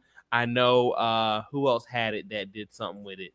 Carmelo, but it's Wesley's belt. That is Wesley's belt. In the same vein that the FTW title was Taz's. Wesley has defined that title. He's defined that division. Salute to Wesley. Salute to Ali for giving them main roster capability, roster reps at Takeover, because that match that definitely solidified that Wes is going to get a call up, and Dom working with someone who's been on the main roster as long as Ali was. And still continue, can come back to the developmental and still put on a phenomenal match. Right. That's gonna help Dom exponentially. Well, we talked about it anyway. I think when we were talking about it on the phone, Dom that week alone was main event and everything. Every single show from SmackDown to Raw to NXT, and you were like, dang, what is Dom like? They have Dom set up perfectly right now. They do. And you're worried about an oversaturation of Judgment Day, but also at the same time, if that's your most over person gimmick, period. Judgment Day next to the Bloodline is the most over thing in the company. Dirty Dom is the most over heel in the company next to Roman Reigns. You run with it. Like, hey, Stone Cold closed the show. How many shows a year during the Attitude Era? If 52. You're over, you're over. Yeah. Look, 52. Like, and even when he wasn't there, even if he wasn't there, his satellite interview might have been like right before the show went off. Like, doing something crazy. I need them to give Rhea a real feud now at this point, though, because she's starting to come second fiddle to Dom. Right. And it's hurting her reign and her credibility. I need for them to, if they're gonna pull the Raquel trigger, which we saw coming, we've already seen that match. We've already seen that match. We don't need that. I don't want that. We don't want it. We don't need it. This is that stretch where I wish a Mercedes Martinez was still signed. Yeah. This is where I wish a Taya Valkyrie was still signed. You know, even with some of the content that's been out there lately, unfortunately. But just women of stature and size that can stand toe to toe, right? And not necessarily impose their will on Rhea, but look like they could. Right. This is the time for Rhea to meet those kind of challengers and foes, because you run the risk of her having that China run where she just beats a Zelina who's much smaller. Glad that match was not a squash match at Backlash, like it's going to be. Right. And then that's it. So what did y'all think of the and I'm being petty here. What did y'all think of the shoelace submission? The what? The shoelace submission. The throwing the towel shoelace submission. So if it's to progress the Chase U storyline and turn Thea heel, I'm with it. Okay. You can't continue. She can't be the peppy upstart. She can't be that anymore. After that, because she didn't give up. Right. She never gave up. She never gave up. Chase threw in the towel. You got to turn her now. She can no longer be associated. She's got to go off. She's got to go off. Like, she has to come up with a. She started it by throwing in the towel on Andre Chase. It's just on Chase. Yeah. Corbin caught it. I loved that because and then when Corbin threw the towel back at her, she kind of looked at it like whatever, and I'm out of here. She's got to develop a new attitude. I can't wait to see where that goes for her. Tiffany Stratton has a beautiful moonsault. Let's call it what it is. It's the best immaculate. It's the best moonsault in wrestling right now. But my God, I see Chad why. Gable was a close second though. Oh, Chad Gable was a close second, and ain't nothing wrong with it because that's how beautiful her moonsault is. you know who's a But close third? Cody. I I'm see playing. Cody's a close third. I'm playing. Cody. No, his probably like 4 if he does a side moonsault. He does that side joint. But Tiffany, I see why she wants to stay down in developmental when she said she's not ready to go up. She's not. Yeah, she's not. No, respectfully. Right. And the sky is the limit for her. I see her as Trish Stratus with Charlotte's athleticism, which is a great combination. Right. If that is her ceiling, hey, she's gonna be main eventing night one of WrestleMania in the next 3 to 5 years. Yeah. I love that for her. If that's where you want to go, she came in at the perfect time right after Mandy. Because if she would have came in and Mandy was still there, I don't know if they would have gotten that much her the way they are. I cannot wait for Sol Rucker to come back because I see them as the next Trish and Lita. Okay. 3 to 5 years from now, when she comes back, next year healthy, I see their ascents being parallel to each other, and then that payoff, and then the continued feud over the course of that. Yeah. And then of course the main event. Oh, beautiful. Can we just do it? Nope. Gotta save it. Gotta save it because we got SummerSlam coming up, so we got to because we might end up having because we don't know we might have a B on SummerSlam. I'm gonna just say this. It's definitely a match of the year candidate. It's definitely in top 10. Easily. Just from the promos that you got, just from I don't know what Trick was wearing, but I don't know. He was wearing my exes. He was wearing that S stuff. He was wearing Trick that. Trick. He was on that Trick stuff. So from the beginning of the match, we're already hyped from the pay-per-view. So the whole pay-per-view just flowed very well. But you got that main event, the Ilya Red Eyes. It was like, it's about to be crazy. And they were just and that Carmelo entrance. Melo does not miss on them entrances. He does. Respect, because Cody understood, and I think that was a good get up for him because he helped Cody get back. Which was amazing. But see, stuff like that shows that the sky and the future for Carmelo Hayes. He was who helped Cody get back in the ring shape. Like that's who y'all trusted. That's incredible. You learn from that experience. That's his Leon Johnson for WWE. Yeah. Oh yeah. For sure. Yeah. And just the interest from the entrances to the actual ring IQ between the both of them, because Ilya was getting it, Carmelo was getting it. Some of them spots in that match was. If NXT Europe is still happening, we haven't heard anything. Ilya has cemented himself as the guy for that. Okay. I could see him on the main roster right now. Yeah. But if NXT Europe is gonna happen and he's gonna be the face of that organization because that guy can have a match with a wet mop, and I'm gonna watch it. And that wouldn't even be a developmental brand. That would literally probably be their fourth brand. That would be a fourth brand. Because technically, even though NXT is developmental, they have now worked. They're touring again. They have worked it to it's the official third brand, because not only are you solidifying it as that, you have these stars that are from the main roster going to the developmental. They're working these guys and they're putting on fire matches. Fire. Absolute heat. Man. So how do y'all feel about the tag match? I liked it. I love the great opener. Yeah, great opener. It reminded me of those old NXT takeovers where you start with something for the fans, but it gives you like it's not gonna take the air out of the building yet. You're like, okay, if this is how we starting, and it was a good story. Y'all know, and if y'all have been rocking with us, y'all know I am one of the biggest Tommaso Ciampa fans on the planet. When he beat Ciampa and sent Ciampa out, I was like, I will never be a Tony D fan ever, and I ate my words. I'm gonna eat my words because I am. He definitely grew on me. I like him and Stacks have grown on me. I'm not a Gallus fan. I respect their in-ring work, but I'm just they don't do it for me. Appeal. You know what? And I'm not gonna say that. I'm not a Wolfgang fan. Great, Okay. great big man, beautiful second rope moonsault, but he just doesn't have anything for me. I would Right. much prefer Joe and Mark to tag team because I like Joe Coffey. I think he has a lot to offer, attitude wise and in ring wise, but he just doesn't. But that's neither here nor there. But the tag match now, my only question is how long do they hold the belts and where do they go from here? Because WWE's tag team division as a whole right now is sorely lacking.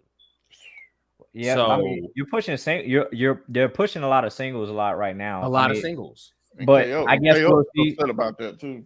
I mean, I guess we'll definitely see. I mean, but they're upset about it, but KO's hurt right now. So KO's hurt. your tag champs are kind of out of action, which they could have possibly been on the card for SummerSlam, which then goes into Monday for. I mean, us setting up the Judgment Day. Is Judgment Day about to run WWE? Are they grabbing everything? Well, what I was saying KO. I guess he had did an interview and he was upset about how it's being handled. Oh, okay. Yeah, I mean, KO. it's KO, so I can understand why Yeah. he's being upset that it's being handled the way he is because he's passionate about the business. So Yeah. I understand it, but it's just like you're hurt. Unfortunately, you're hurt. Like this is, and unfortunately, right now you're hurt at the second biggest show of the year. Yeah. It sucks. Prime time year, summertime year. Yeah. Like you could if you would have got hurt for Survivor Series, you might have been okay, but you got hurt for SummerSlam. SummerSlam is second to Mania. Yeah, that kind of sucks. The Summer Mania. The Summer Mania. Summer Mania. Monday, Judgment Day, Judgment Day. Like That's what Raw has. Raw has Judgment Day. Seth is kind of second fiddle to Judgment Day right now. He's fading. Is he He's fading? fading. Well, and then you have Cody and Brock, and that's it. Well, Yeah. and I would say this on the Judgment Day, Gable. And Chad Well, Gable. You got and Chad I'm gonna get to that too. So Judgment Day, Thank really- you. Oh, I said it wrong. Judgment Day really showed out. They're constantly going to be the main attraction on Raw if it's not Cody, besides Cody, because Cody's always going to bring a draw, Cody's whether Cody. he's going to do a promo or not. So Hashtag Cody's pyro budget. it's good. I would say this: it's good going into SummerSlam that they didn't pick up the win.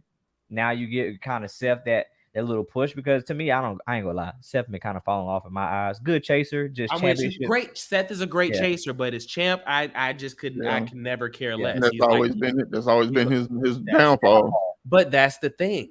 Everybody's not meant to be champ. Some people are just best as chasers. Like prime example, if we talk about it, True. Austin being the face of the company has to be champ. But Right. I can't Yeah. name one individual Stone Cold championship run that I remember his run.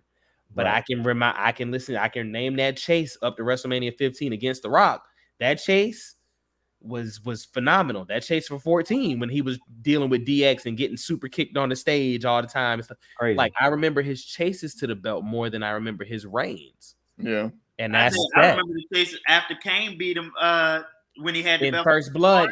Right. You remember those 24 hours Yep. Yeah. until he got the belt back. I cried. I cried when Kane beat him at King of the Ring that year.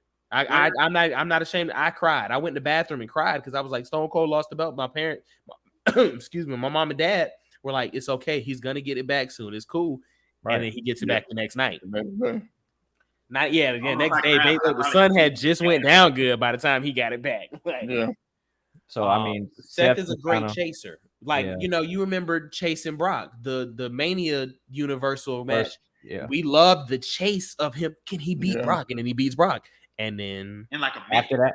After that, it just becomes lackluster. And I mean, it's just respect to him. I mean, I feel as if, if he goes off to go Hollywood, shoot whatever he got to shoot, hey, make it bread there. Take some But time also off. heal. Like, take the time to heal, because yes, you are actually injured and you're putting off these injuries. he's Like, workhorsing. He is hey, workhorsing right very now. much, very much. And I'm like, He's hey, like he's like 08, 09 Dolph Ziggler right now. Like Seth is wrestling working. at a high level weekly. And my thing is, he might want to do it quickly and do whatever he got to do for his back. I mean, obviously we see it with Randy Orton. Randy Orton's suffering, and we don't know if he's coming back. We don't know when he's coming back. He wants to come back, Praying on it. but praying on it. But highly advised not to. Cody and Brock, can't wait to see it. They already said that they don't have any stipulations for the match, but we know it's gonna be fire. It's gonna be fire. It's gonna be fire. like- Cody hasn't had a bad match since he's been back. Brock is Brock. Brock arguably is Mr. SummerSlam. Oh, for sure. So I expect, and that's the thing. And we as hashtag real fans again, we know if Brock respects you, Brock's gonna sell for you. Brock has been selling for Cody ridiculously. Look, listen, respect on another level. I mean, like how he sold for AJ Styles and Bryan Danielson. Yeah, respect for them guys. Yeah, I mean, we could possibly be looking at a back-to-back losses for Brock at SummerSlam. I can't think of the last time Brock lost back-to-back pay-per-views, let alone a big four. But it's gonna be a strong loss. It's gonna be so does Cody have to go over clean and impressively? Nah, I think he has to go down and gritty because Brock has been doing him dirty these last couple of weeks. Like Cody has to do some things that he never thought he would do. Because they've been making Brock very strong. Like they haven't made Cody look weak. A ref bump? Are we calling a ref bump and Cody having to go to the dark side for a second? That's what I was thinking. I was thinking like the last 3 to 5 minutes of that match is just Cody going off. Like going nutso with the stick in the chair. Yeah. You know, it'll be perfect. What's up? Is that he gets the sledgehammer. So we've seen the sledge with him before with Seth in the Hell in a Cell. But you know what though? I might be okay with that. If Cody comes in because he already, he uses the pedigree. I would go into a stretch where you hit him. I mean, because Brock, it's going to take a lot for Brock to get down. You bust him open with the sledge and you hit him with the triple cross. Definitely have him pedigree Brock through the announcer table. He's got to put Brock through the table. He's got to. But he's going to have to do a triple crossroads. I feel like that. Oh yeah. You know what? I'm okay. I'm okay with 5. I'm okay with 5. Okay, well 5. It's Brock. It's F5. F5. F5. You got to hit him with 5. Hey, look, 3 ain't enough, man. If Cody hit an F5 on Brock. 3 ain't enough, man. I need 5. You know what? Biggie, 5? 5? Like, I need that. Because it's Brock. Yeah. Tuesday. NXT was cool, but the big story coming out of Tuesday was Trick and Melo split up. Did you see it coming?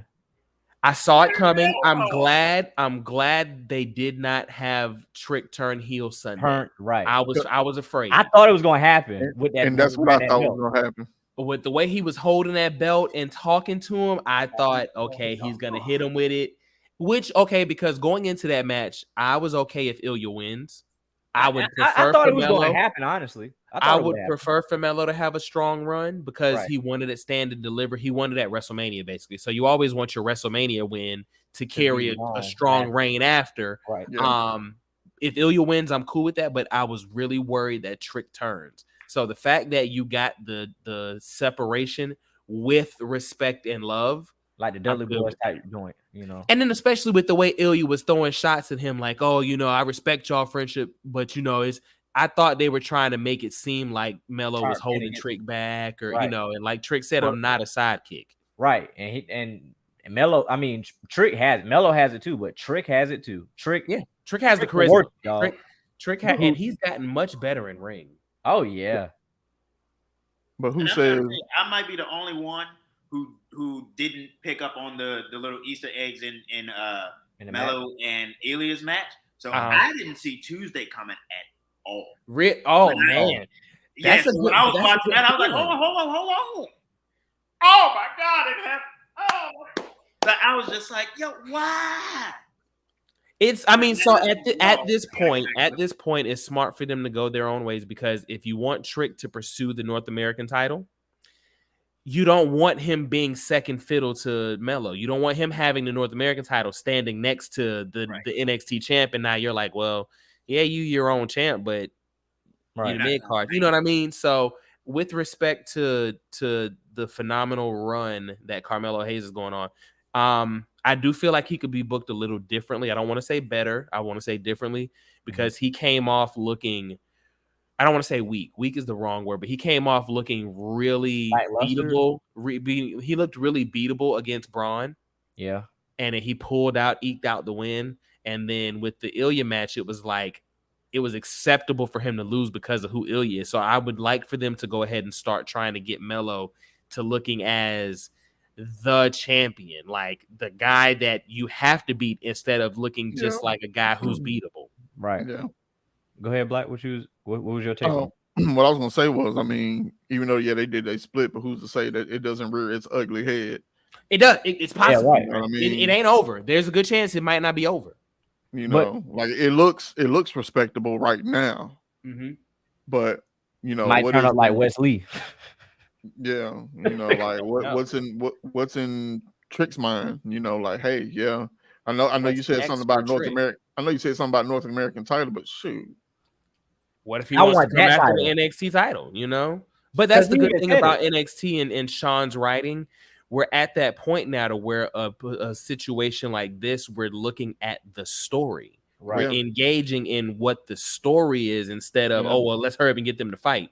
No. I want to know what No. comes next. long Right, term, And that's the long thing. term. Sean know what he doing. Exactly. Yeah. Compelling stories. And thank God he's in that position, because God.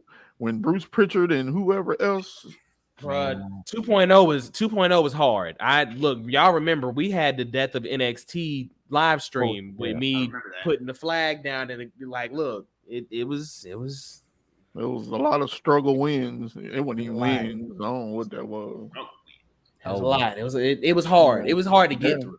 but they're Yeah. coming back. I was Yeah, Yeah, they bro, coming like, back. NXT is yeah, on an they working. upswing. They working. NXT is on an upswing and a rise right now. Like Yeah.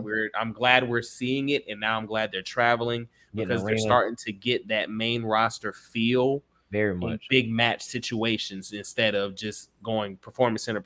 Okay, you're on the main roster. Yeah, Now, like sink or swim. Now Right. they're giving them some wings. Now they're teaching them a breaststroke.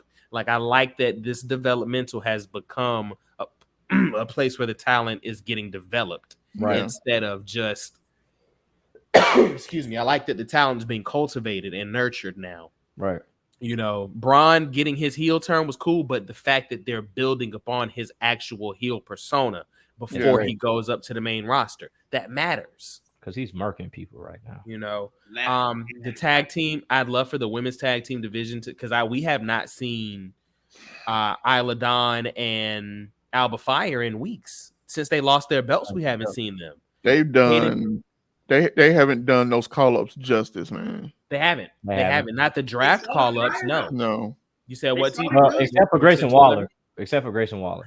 Grayson is one of those guys that's going to be a Grayson. You know who I see Grayson as? I see him as a much better in-ring Miz. I feel like he's going to have that career. He's Right. going to win a bunch of mid-card titles. He's going to get a bunch of feature feuds. He might get may one or get a- two chips. He might get one world title win, but Or because two. of his persona, his charisma, the fact that you can throw him in front of a TV and he can talk his double snakes off, And he that can boy can talk with talk. John Cena. He can and talk he's athletic.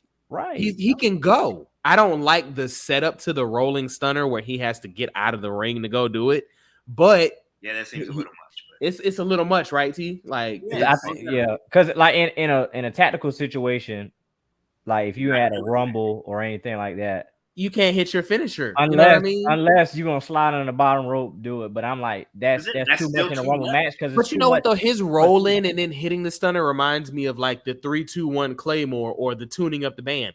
How do you even get hit by that? Because you know what's coming. you see it coming. that's what I was I saying. can just about drop the people while you're Thursday coming in the on ring. NXT. where's Odyssey Jones? NXT level up. So they are. So I don't see him, but I saw that he was on the India poster, if I'm not mistaken. I mean, but like, why call him up if you're not gonna utilize him? That's your next Mark Henry. Yeah, That's your guy. That he's a great talent in a big package. Like he pause. He is. Let's bring that back. He's one of those guys that, like, you know, when we start talking about great big men, I'm not saying he's a great, but I'm saying if they're gonna utilize him and put some coaching with him, he could be one of those guys. He's got charisma, he's got spunk, he's got, you know, there's a lot there. And Like kind of big man versus big man. We seen him like Yeah, kind of like you could put him- Omos or I would say him versus like a Baron Corbin or a Dijak or Okay, who should I be, respect you know what I mean? So Okay. like when I think of him, big man, I think of the battles we used to see Mark Henry versus Kane. yeah. Like I see him being in those kind of, put him in there with other not They could, like, giants, but big but men. move. They can move like kind of how Taker was that kind of Yeah, big guy, yeah, but he can move in yeah. the ring and get you. Yeah. I feel You know, like Odyssey, you know, because he slimmed down, Odyssey could go up against the Braun Strowman and it'd be okay. yeah. But with Omos being so towering, so big, it Great Khali kinda- vibe, but just a Khali little bit more. vibes, But just exactly. move a little bit more. That's it. Exactly. But Dynamite. NXT is on a swing. But listen here, AEW Dynamite 200. That was a good show. Real good show. Real good show. Adam Cole and MJF is definitely a baby. top 5 story in wrestling. I can't wait to see where this goes. I am loving false heel MJF. You know what MJF is reminding me of right now? You remember in 96 when Sting and Luger would tag up? Yeah. And when Sting was looking, Luger would be slapping hands with the fans, but as soon as Sting looks away, Luger's back to doing heel stuff. Right. MJF's not doing the heel stuff, but I feel like that's what's coming. I feel like we know he's know taking you MJF. in. He pulling you in. But he already said, you know, I'm gonna do some spiteful stuff. I'm gonna still be a douchebag, but I'm being your douchebag. So he's involved. Yeah, I'm doing it for you guys. Excuse me. The Roderick Strong involvement is a nice teaser little thing for us to be paying attention to. We need to be paying attention to that because Adam about to go ahead. No, go ahead, Black. This is because you know you missed Ring of Honor, so you know. So did you see who walked up towards him? Oh yeah, talk about backstage when they can't. Who? The Kingdom. Planting a little. Oh yes, I did see that. Okay, I mean, what is that teasing? Because you know they were like, yeah, you know he doesn't respect his friends anymore, and you know where your real friends are. And you know he was with the Kingdom. He was with. So I mean, but are we about to give Roddy a stable? Like, is that where we gave him one? There's a stable, and I feel like it's gonna consist with. I feel like MJF is going to be that person that's going to be part of that stable. Okay. You think he's well? So I'd be willing to give him a second chance after the Pinnacle, which was a botch. The Pinnacle was botched by Tony Khan. That was an AEW botch. There was so much meat on that bone left, like because you had FTR, you had MJF who was beginning his ascent. If you had this MJF leading, the Pinnacle, would have been crazy. Or Wardlow, you're just gonna leave that alone. Or you know, it can go either way. You know, like they say, you know, it could be something that's throwing us off, and Adam Cole he can be just Adam Cole, and they're going to do that flip with MJF, right? But Adam Cole's going to hook back up with, you know, maybe his crew. Who knows? Where this goes? Because I'm waiting for Killer Kyle to come back. Either way, is you know, I'm not upset with it. Yeah, I'm waiting for for Roderick Strong to be the heel of this thing. Like, what if MJF and Adam Cole do not do the double switch or do not? This is just them.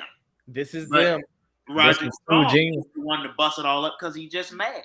And he's jealous. You know, he's jealous of the friendship. I'm fine with that. That's the option C that I'm waiting.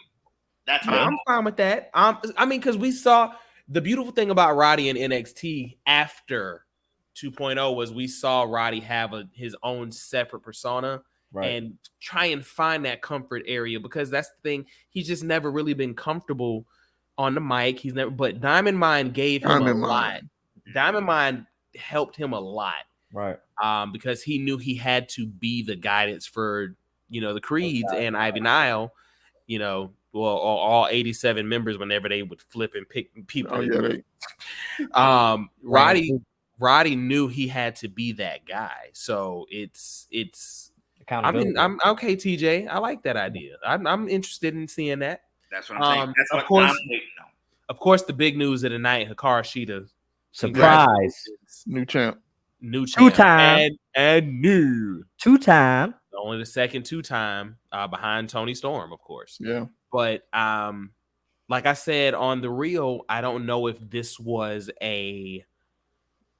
hot shot like Goldberg and Hogan, just put the belt on a night until Wembley. We talked about Wembley and Toni Storm getting the belt back, but then after we got off and we sat down for a minute, Saraya, winning the title in Wembley is a thing that could happen. Like, at this point, we genuinely don't know. Let's be honest here. Toni Storm is not UK. I don't think. No, I mean she is, but she's not. Like she's Toni Storm is. I thought she was an Aussie. New Zealand. Yeah, she is. Yeah, yep. New Zealand. She was born in Auckland, New Zealand. Yeah. Saraya, I don't know if she's the better option. Not if you're not going to bring Sasha Mercedes in eventually. Well, that would make sense though. Yeah, like there's so many different ways we can go right now. Yeah, but I guess we'll see if she returned back from injury because she's I don't know if she's still injured or not. Her legs still broken. I think that I think the ankle injury is still yeah. Because if it wasn't, I could see her. Her pop up. If she would have won the belt in Wembley, she pop up. Oh, that would have been a major pop. That's a gigantic pop. That would have those. Yeah, because AEW would have it would have been a lot of trash talking all week. I'm telling you. Yeah, it'd have been one of those unbearable trash talks. But it would have been. If we would have got a Saraya win and then you hear the money. I actually like her money. I like her theme. I like her new theme. AEW, it's wild because there was so much fan criticism initially about book the women's division better, and now you immediately have storylines about the women's division coming in. Right. I don't know if Chris Statlander was the right choice to beat Jade. We saw it being built up for that, and I was, we were fine with it. But looking at it, where y'all have to book, especially with the TBS title being a thing, I don't know if she's the person that you're gonna have featured every Wednesday night. Is she your Orange Cassidy of that division? Like, it's I just don't know. Yeah, I mean, just like when you said Wesley, that's the North American title is his title. The TBS title was Jade's title. Right. And you're gonna have some big shoes to try and fill. Yeah. Not saying that Jade's aura is what was polarizing. Right. Yeah. You can't really just put somebody else behind her and expect for them to be like okay, they a champ too. She just brought that fierce and that intensity to it. Like, just, hey, I'm this is mine. I mean, she did. She owned it. She owned all of it. She owned her character. But that's another thing. And not saying that AEW, but I would have loved to have seen Jade get cultivated in NXT and WWE and eventually get the Jade and Bianca, because I want to see how that dynamic works eventually. Not just Jade and Bianca, but with training, Jade could have been the rival for Rhea Ripley. Right. Yeah. Size-wise, that's the one. Jade is the 1, the 2, and the 3 that could have really matched up with her. Yeah. Messing with no Jade. Yeah, that would have been a fight. That would have been especially if she would have got, 2 years of in-ring PC training and then got reps. Man, that would have been a fight. Nasty. I'd have been down to see that. I guess we see where Jade goes from here, because it's kind of up in the air right now. It's up in the air right now. We don't know where. Yeah, we don't know where it's gonna go. I mean, hopefully this time. Spend time with your family, do what you got to do, but definitely her time to be honing in. Definitely time to be honing in on your skills. Definitely just mastering the craft of being in ring, getting those reps in, getting that ring IQ up, and just being one of those ones that you like, dang, man, I came from here and I evolved and I got here. Mm-hmm. Just changing and rewriting the narrative about you, because the first thing we've seen it in wrestling groups, we've seen it everywhere. First thing, oh, she can't wrestle worth of crap. She sucks. She's this, she's that. She can't do it. Oh, she's lackluster. Oh, her reign means nothing because she can't hold. But you know what? How many times do we hear John Cena couldn't wrestle? Plenty.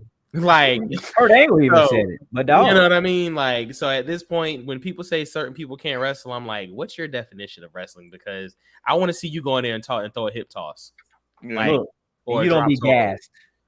And not, you know what I mean? Look, you take one bump and then and get right back up. Not sit there for 5 minutes like, oh my God. Yeah. So this week was a lot, but you already know what's coming in less than 48 hours. The biggest party of the summer, SummerSlam. Detroit. For our hashtag real Motherfucker. fans, we will be doing a live prediction show followed by a watch party. As many of you know, and as our new followers are going to learn, we are the official podcast of Wrestling's Real Fan Chop Shop. For years now, we have done a watch party with the group. We watch every pay-per-view together, but especially Big Fours, and we do live Zooms, or however we can. We drink, we BS, we have fun, we turn up. That's going to become exclusive to the Beyond the Bell podcast. So that'll be something that all of you guys can join in on now. We're not going to start with subscriptions or anything right now. We just want to get our hashtag real fan base locked in, comfortable, and ready to turn up and join with the fellas. But we will be doing a live prediction show that night. So y'all make sure y'all tune in. It's going to be wild. SummerSlam this is Tripp's second SummerSlam. And with this surgery, hopefully Vince is not having his foot in any of this. And hopefully Trips can get a whole show. Out of sight, out of mind. We can get some good unpredictability from a SummerSlam, because that's one of Triple H's favorite shows. That's where he beat The Rock for the IC title. SummerSlam. His return in 08. His return. SummerSlam is one of Triple H's John. Look, Shawn Michaels, Triple H. Yeah, crazy match. So this is the time. I bet you Vince can't wait to be back. I know he can't. Shut up. No, you ain't caught that. No. You see, I just kept going over it. I know he can't. Hey, look, you ready? You ready? But that was one of those. That's listen, prayers up to Vince McMahon. As much as we may want him out of the company and we may want him, at the end of the day, he's still a person, and you never want to see anybody down or going through that. So prayers up to Vince and that whole family. But I hope Trips gets the entire ball and goal, and he can do what he needs to do to make this SummerSlam as memorable as possible, because we know last year he got a couple of little sprinkles of his in there, but the show was pretty much already booked and done. Yeah, right. So this year is his actual, his Mania was nice. I'm sorry. I know Vince might record breaking. His Rumble was nice. Look, his what was it? Clash at the Castle. His Clash at the Castle was nice. Honestly, his pay-per-view Survivor Series was nice. War Games was crazy. So hopefully this SummerSlam is when he can finally put his stamp on it. Like, I'm here. Yeah. I ain't going nowhere. This is what we do. Fellas, I feel like, as far as the first episode, I think we did it. I think we did that. I think we tapped in. We tapped in. Look, I hope our real fans tap in and enjoy what we bring in. 2 hours and over a little over 2 hours for the first one. We had to give you guys as much backstory about this as we could, because we want y'all to feel like when y'all come with us and y'all take this ride with us, y'all are actually with us. Y'all know why we are how we are, why we think the way we think, why we cheer and boo the way we cheer and boo. So that's what this episode was all about. The next few that we got ready for y'all, though. We coming out with them. We coming out with the blam blams. We pulling them triggers. Listen. See, you talk about my jokes. Yeah. Look, and I was about to go cheesy and say we're gonna hit y'all with the cannons, but I'm glad I did. Yeah. But as far as the future of the Beyond the Bell podcast, I feel like it is, the good doctor said it earlier. The sky is our beginning. It's not the sky limit. The sky is our beginning. So, fellas, past cloud nine. Past cloud nine. I'll say this. I'm gonna say this thing. I'm gonna let it be. It's a great time to be a wrestling fan. Great time to be in the industry. I want to give it up to AEW, Impact. Give it up to WWE. Give it up to GCW, MLW, all these AAA, New Japan. New Japan.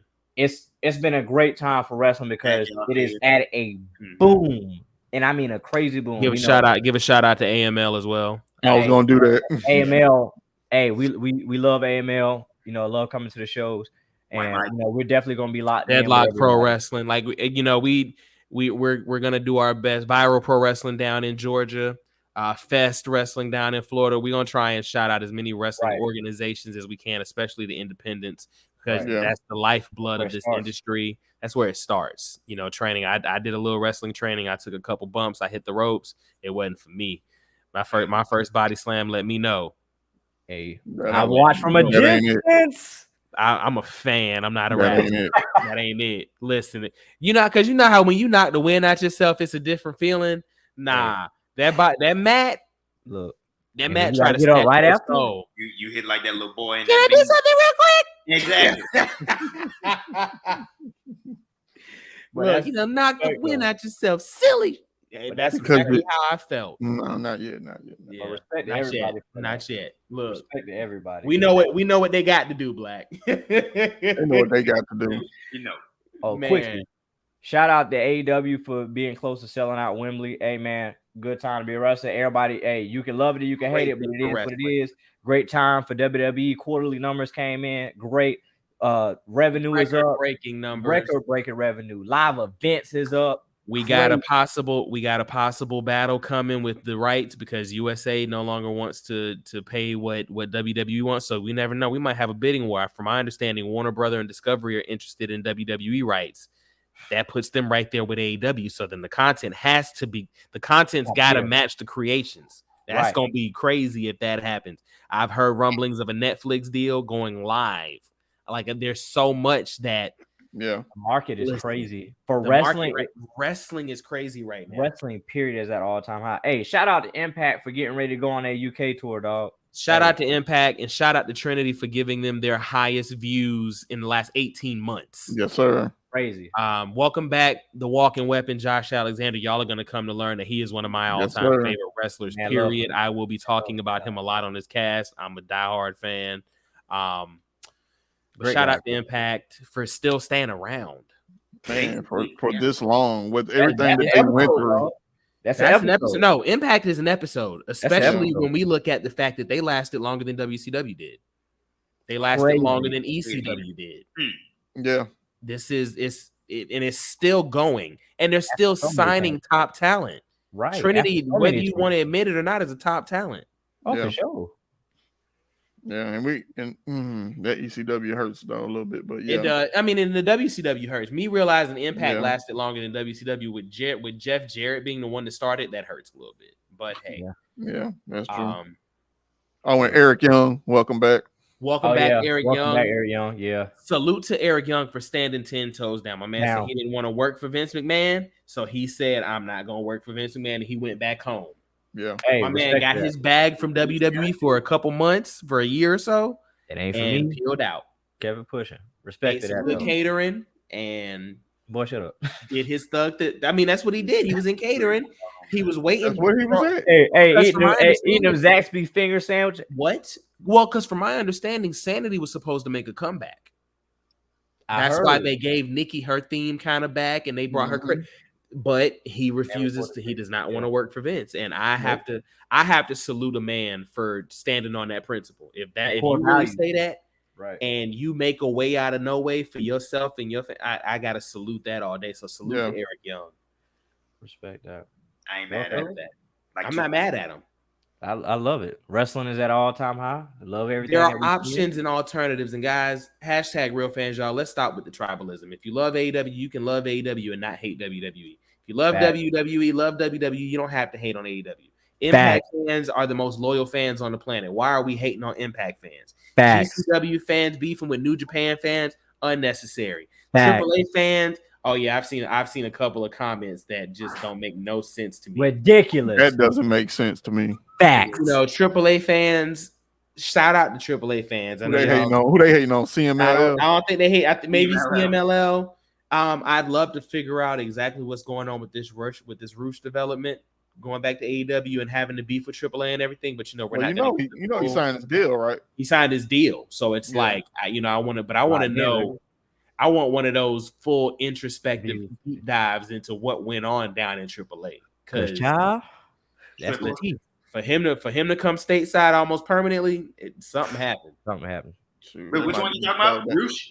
It may be Bruce. something not even wrestling related. Maybe. So, and his, but at this point, I feel like Sharon, you were completely right. This is an amazing time to be a wrestling fan. It's an amazing time to love the industry because we have alternatives. It's just a great time to be a fan. It's a boom. And I'm gonna answer a question that I've gotten a lot personally. Why did we not start sooner so we could have covered more of the bloodline? Right. For me, I can only answer for myself, but I'm glad that we didn't because this is the last time for a while, unfortunately, that we're ever gonna get something this captivating. I'm glad we took the time as real fans to enjoy it. Right. We can talk about it. We could BS about it. We could participate in it. I'm glad we had no podcast, no nothing yet. And we just got to enjoy it as fans, not as critics, not anything else. We just sat down and enjoyed the bloodline. So for anyone who... Go ahead, Black. And, just to kind of piggyback off what you said, right, what you're saying, also, we didn't want to come out, we didn't want to come out during that time because you wouldn't be able to get what we're giving you right now. Absolutely. You know what I mean? Look at it. We wouldn't have been able to do the countdowns. We wouldn't be able to do the videos. You wouldn't be able to see the reels that we've come up with. You wouldn't be able to really get pumped up for what we're doing right now at this moment. So that's why we didn't do what I guess, some people wanted us to do. Like sometimes you just can't rush perfection. Right. Can't. You know what I mean? So here we are. It's the steak. Now, from here on out. Look, we Kobe beef out here. We filet mignon out here. Yeah. It's filet. Wagyu. Filet mignon. Mig. Big hungry piece of meat, little pank in the middle. Ain't nothing wrong with that. Ain't nothing wrong with that. Ain't nothing wrong with a little pank in the middle. Well, episode 1 in the books, baby. Episode 1 in the books. I want to take a special moment to give Wrestling's Real Fan Chop Shop a shout out. I want to take a second to give 2099 Future, aka Frank Gutta, retro champion. I want to give a shout out to StreamYard for providing this for us. I want to give a shout out to the Black Wrestling Podcast. Y'all boys know how we feel about y'all. Salute. Above all else, man, I just want to give a shout out to the Iconics. I want to give a shout out to the Double Dose of Knowledge, and I definitely want to give a shout out to the Carolina Wrestling Cartel because we here and we ain't going nowhere. So understand something. As above, down below, we out. Peace. Be good. Peace.